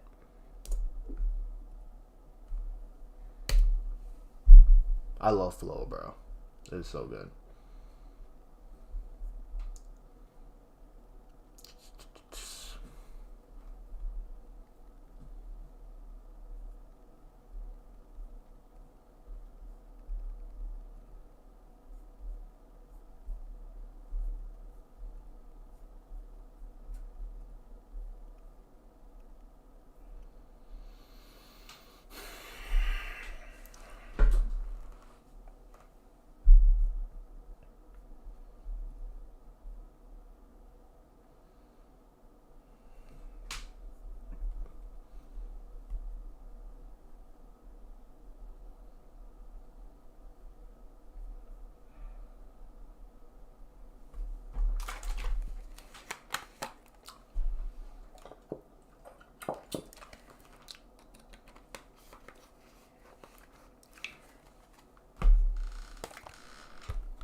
Let's see.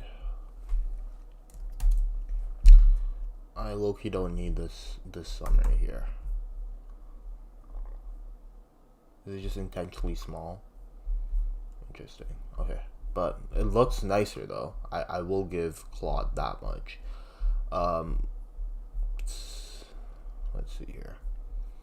So the event bridge, yeah, that we already actually have done. through here. The event bridge has been connected as a trigger for the dispatch city, and this runs 7:30 sharp every Monday morning. So if something breaks, I'm gonna be very grumpy. But anyways, the dispatcher Lambda runs.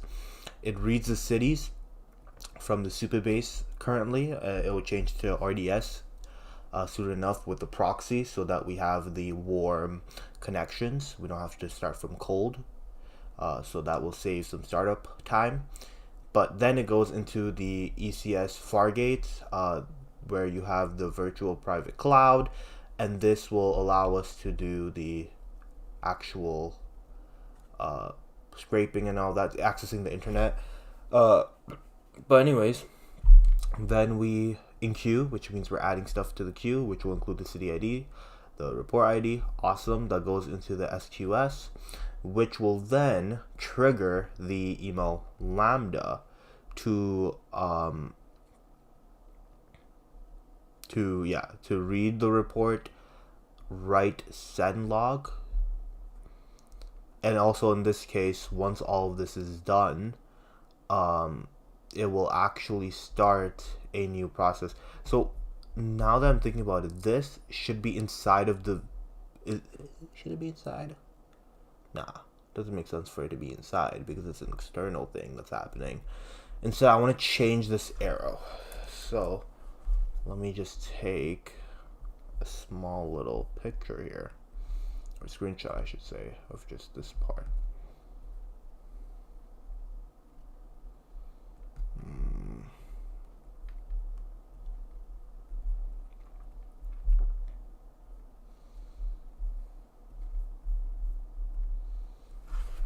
Change the...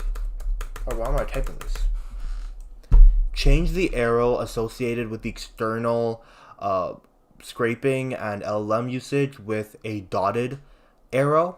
Make it bold, and also add text within that arrow that says Internet Gateway Access.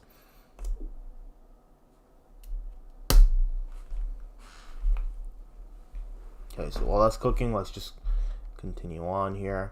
Yeah, so the email Lambda will then look at the simple email service. It doesn't need to say Amazon simple email. It can just say SES. I think that's fine. And then that ends up in the user's inboxes. That is an awesome flow there. This also works out fine, right? It's gonna write and report.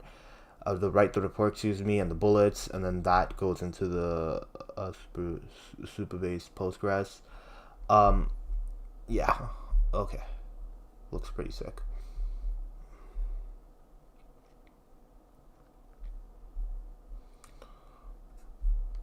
Cool, so let me just go ahead and take this now.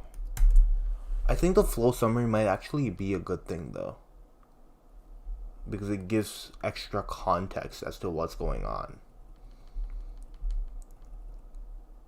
But anyways, let's see what's up here. So you have the event bridge, the dispatcher, and nice, you have that. I guess what I will do is I'll make the color for the AWS VPC darker. Make the color for the Amazon VPC wrapper a darker color so that the white arrows show up better, and change the text color for AWS VPC as a consequence thereof.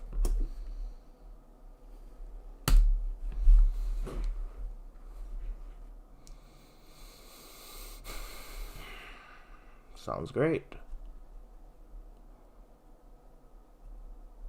Cool. So now I'll go back here and let's see. Nice. So that looks so much better now. Okay, let me go over here. Boop, boop, boop. Okay, so the event bridge schedule happens, then that leads to the dispatcher Lambda occurring. You have your VPS, you have your ECS Fargate. Cool, you have your Internet gateway access, which allows you to access the external APIs which the Fargate needs. In this case, the Fargate will be enqueued with an SQS, which is our simple queue service. And then after a while, we'll go to the SQSDLQ, right, which is literally an actual like service just for like dead end stuff. So if something fails, then we literally just go directly there. But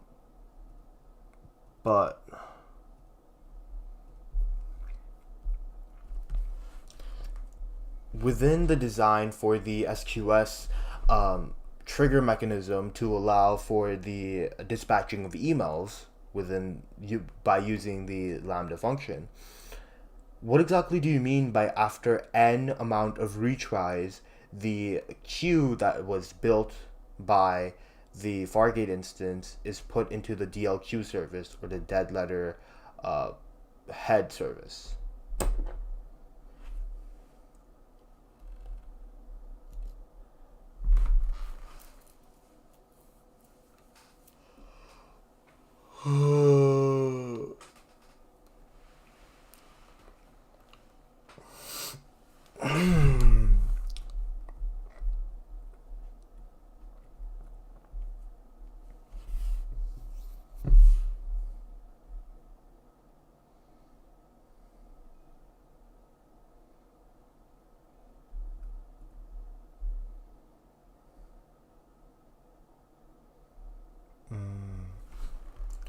And this all happens in the background, right? I don't have to worry about any of this orchestration logic. Really, all that I needed to understand was that the SQS DLQ, which is the errors or I should say the queues that have resulted in errors, only result in those errors and are put into that service after a certain amount of retries by the SQS service, which is that the SQS service keeps putting them back into queue, and then that goes to a Lambda instance in our case, and they keep failing.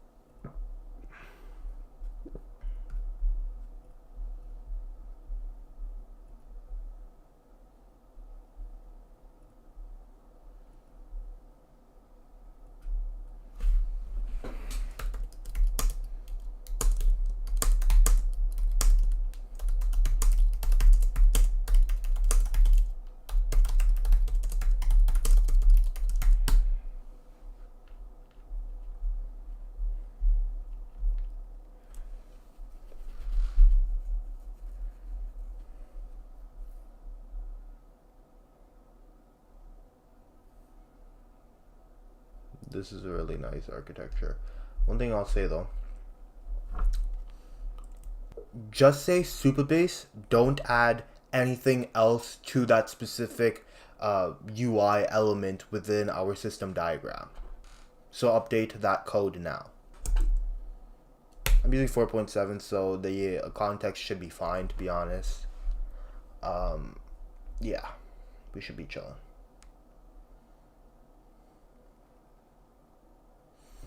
Done. Awesome. Cool. So let me just copy this. Let's add this now.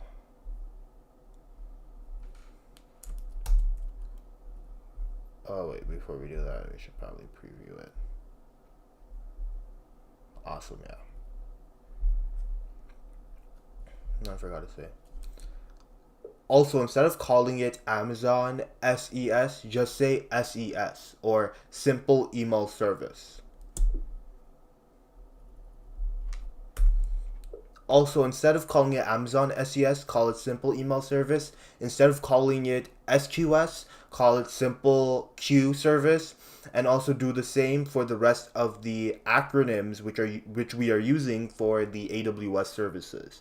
It's just more professional this way and keeps the documentation more plentiful and just more full as a whole.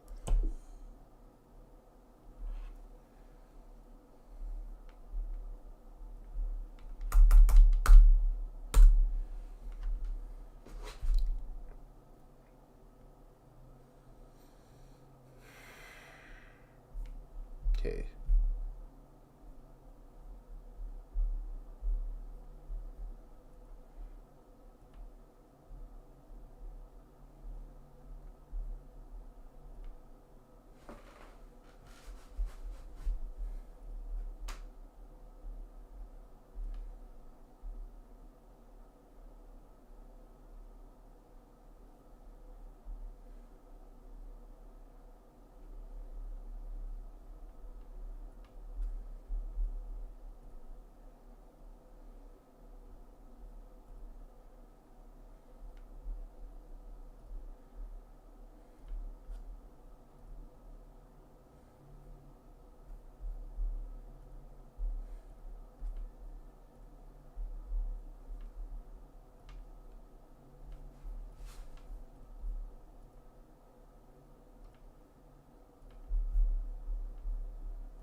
Hi, Wasi. I'm Arlan.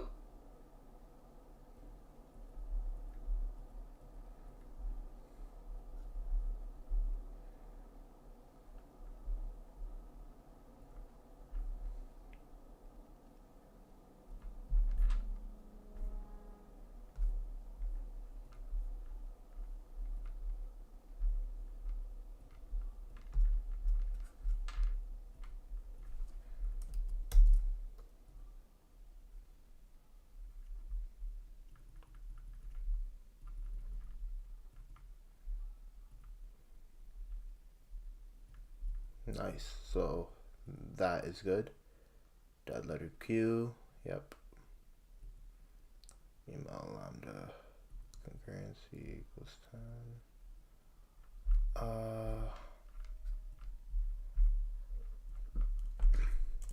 Remove concurrency equals 10 from the email lambda. Not needed.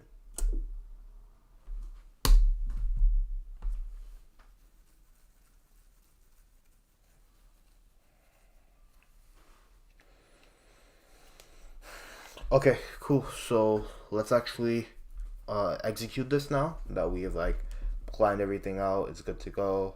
We had that one little issue with Stripe, which has been resolved.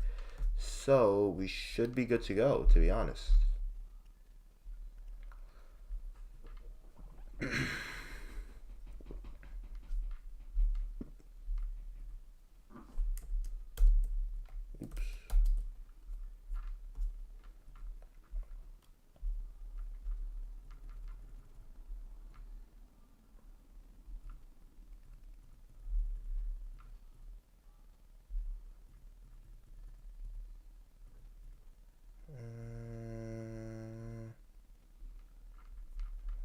There you go.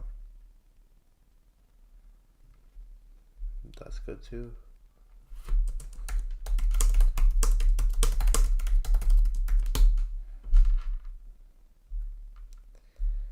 Okay, cool. So if we go back here, yeah, we're gonna use SQS, and we can finally get to actually coding. So yeah, this is gonna be great. All of the mental work has been done. Now it's just really about implementing it and prompting. So now I'm just gonna turn off my microphone, put on some music, hopefully, and yeah, I think we're good. I'm gonna code this out for a bit. So yeah, before I code it out, I think I should explain what I'm doing so that you guys can follow up if you want to. Obviously, I would be looking at the comments if anybody, or the chat if anybody has some questions or anything like that.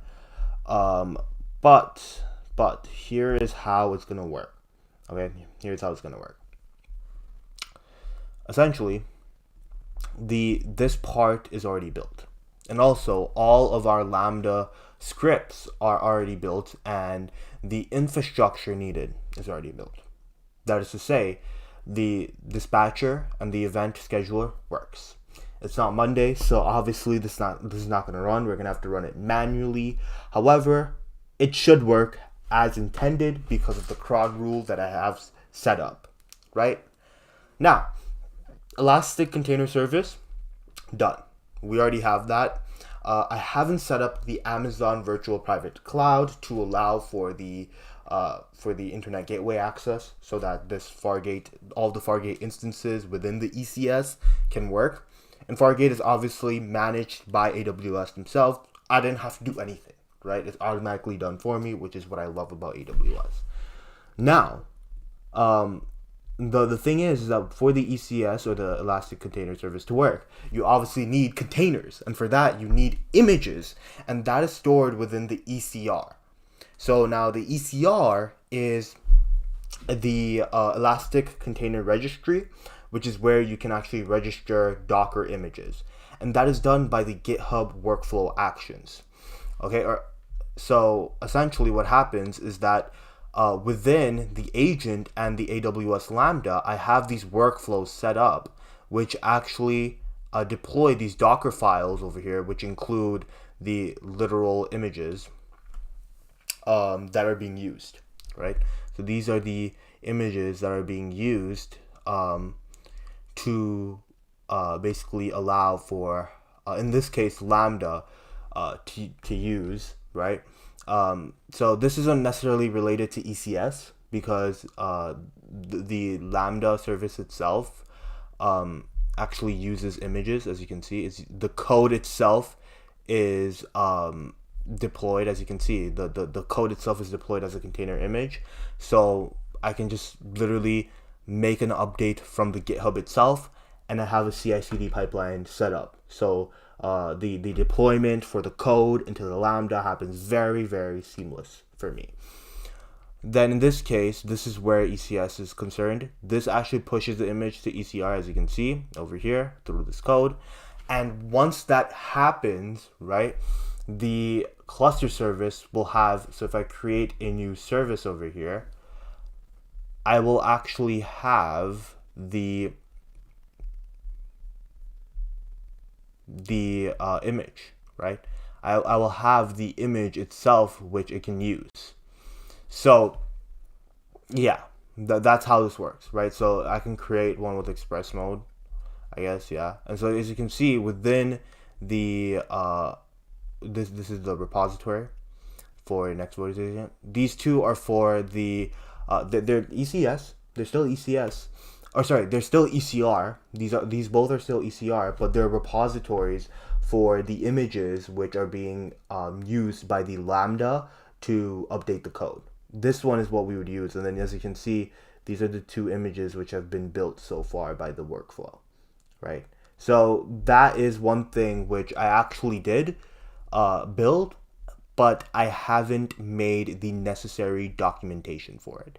So I think it would be very beneficial to do that right now and then move forward, which is to go ahead and build the trigger for the simple queue service, update the code to include the simple queue service, and then work on updating the Supabase as well, right? Because the Supabase itself needs to be updated with the new migration, which can easily happen with the Supabase MCP that I have set up in Claude Code.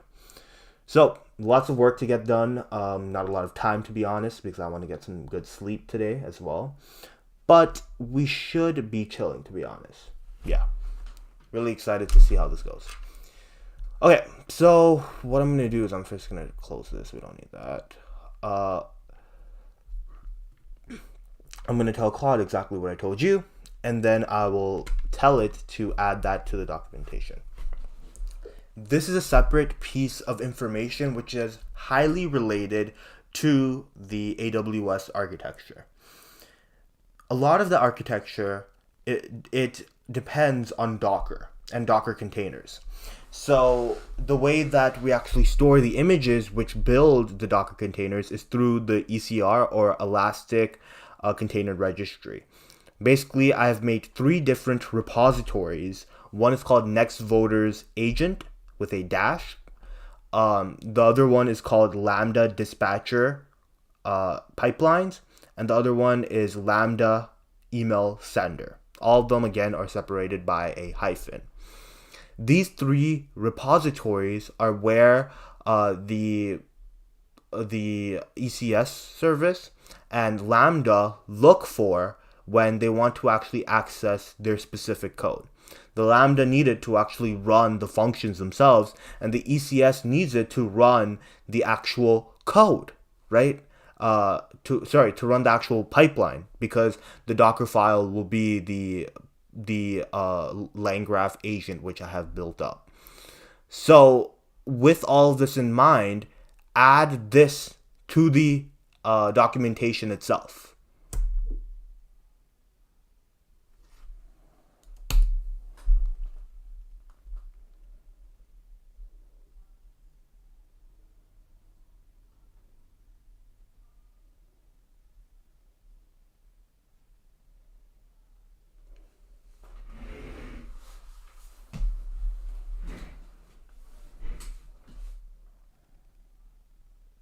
I think once this is all set up and good to go, it would be a really good ROI on my time to really delve deep technically in the agent infrastructure realm and see how we can make the agent just that more better technically, right? And that will help me gain a lot of insights on agentic frameworks and how agents work.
No, don't add it into the actual system diagram.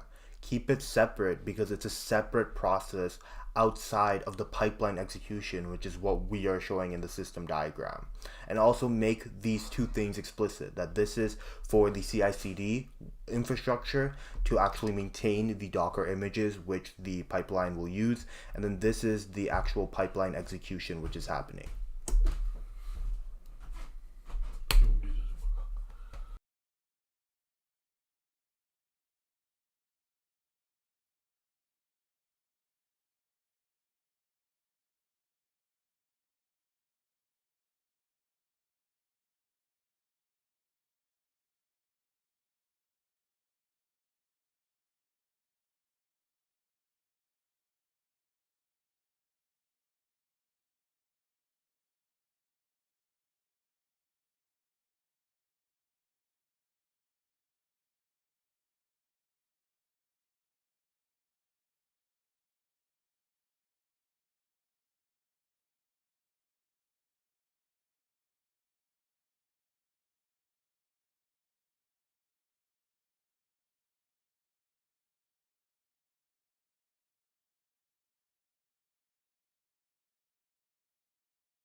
Why is it giving me notes?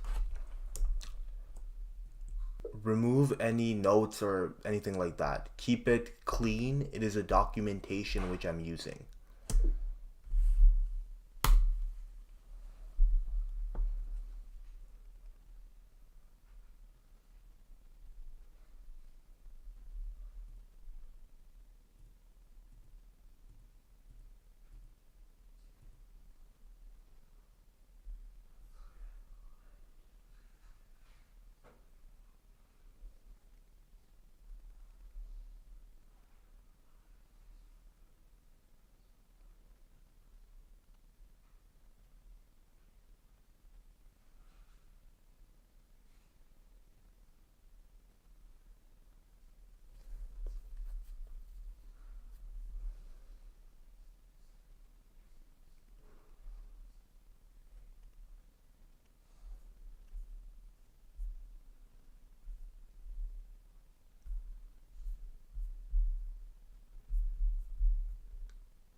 Good.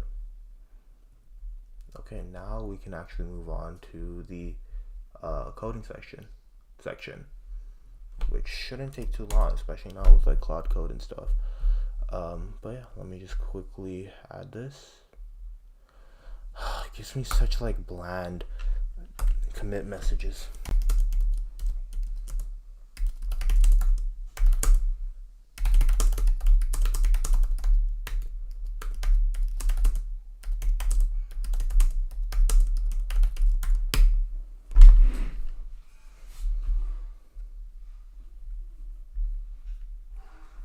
This is very good. This database infrastructure is very stale, so I'm gonna just tell it Cloud Code to update it. And then after that, I'll start coding. Let me actually just look over all of the documentation to see what we can do here.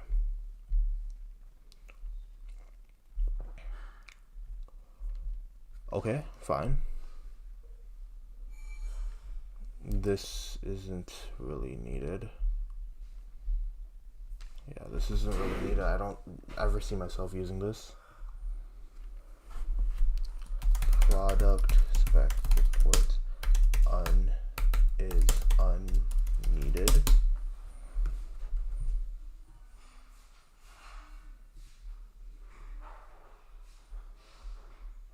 Okay. Let me go to docs. Software infrastructure diagram. Okay, so this was my previous software diagram that I used. So this was basically, it had the GitHub Actions, it had the Azure cloud, because I was actually, NextVoters currently is on Azure. However, I'm not really liking their services. It doesn't really make sense to me. I think that AWS just has top tier service, not only in like their compute or whatnot, but also from their just their services themselves. Like they just have so much stuff going for them. So let's go ahead and delete this. And what's up with this? I don't necessarily need this.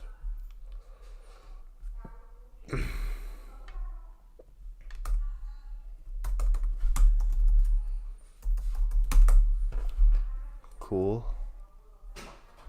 And then let me just go ahead and refresh this. And now this should be very clean. So architecture.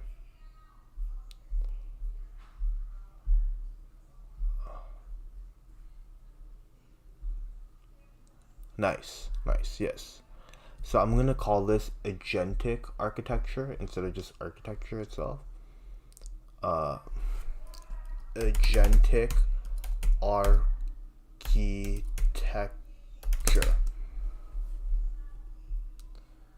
Cool. And then you have your AWS architecture. Let's try to keep the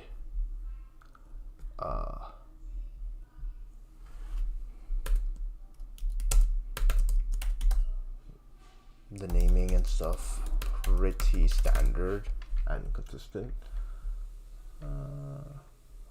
It's fine. And then I'm gonna rename this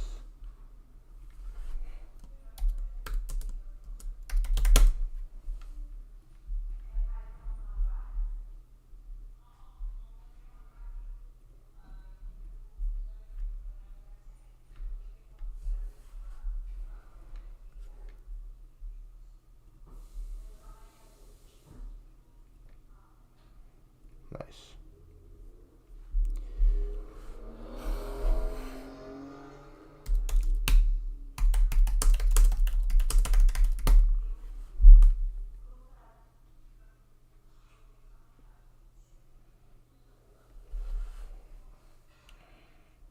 Is this for, oh, this is for website. I'm just gonna do it from the terminal itself because it's not really something I need to overlook. Cool.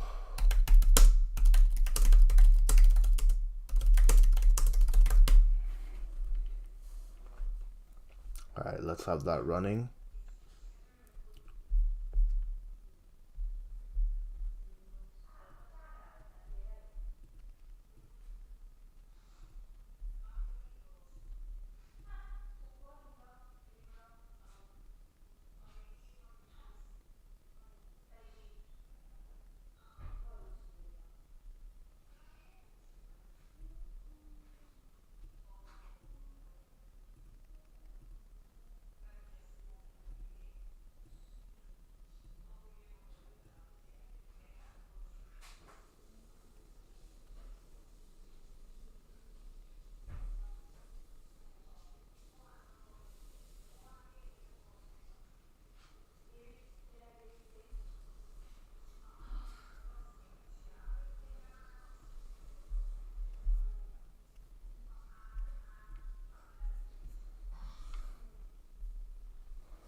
Alright, so the issue that I see right now, I think I can just close that.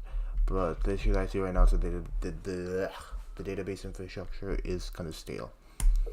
The database infrastructure is currently stale.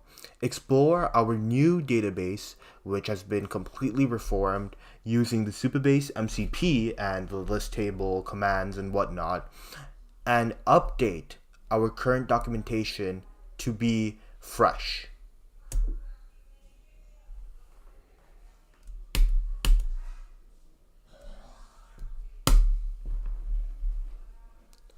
Cool. So that is running in the background now, and that should be chill.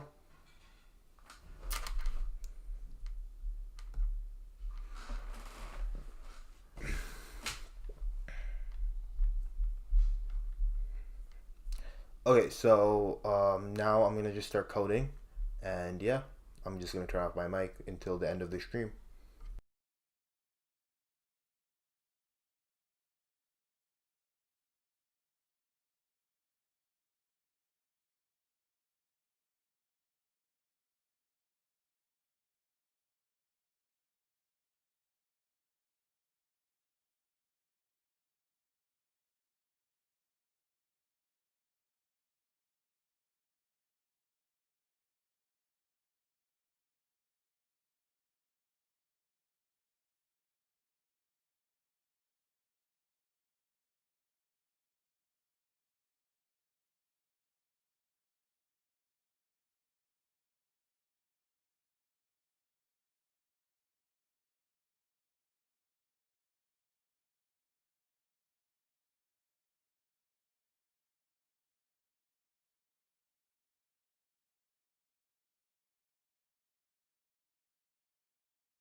So I'm a little overdue right now.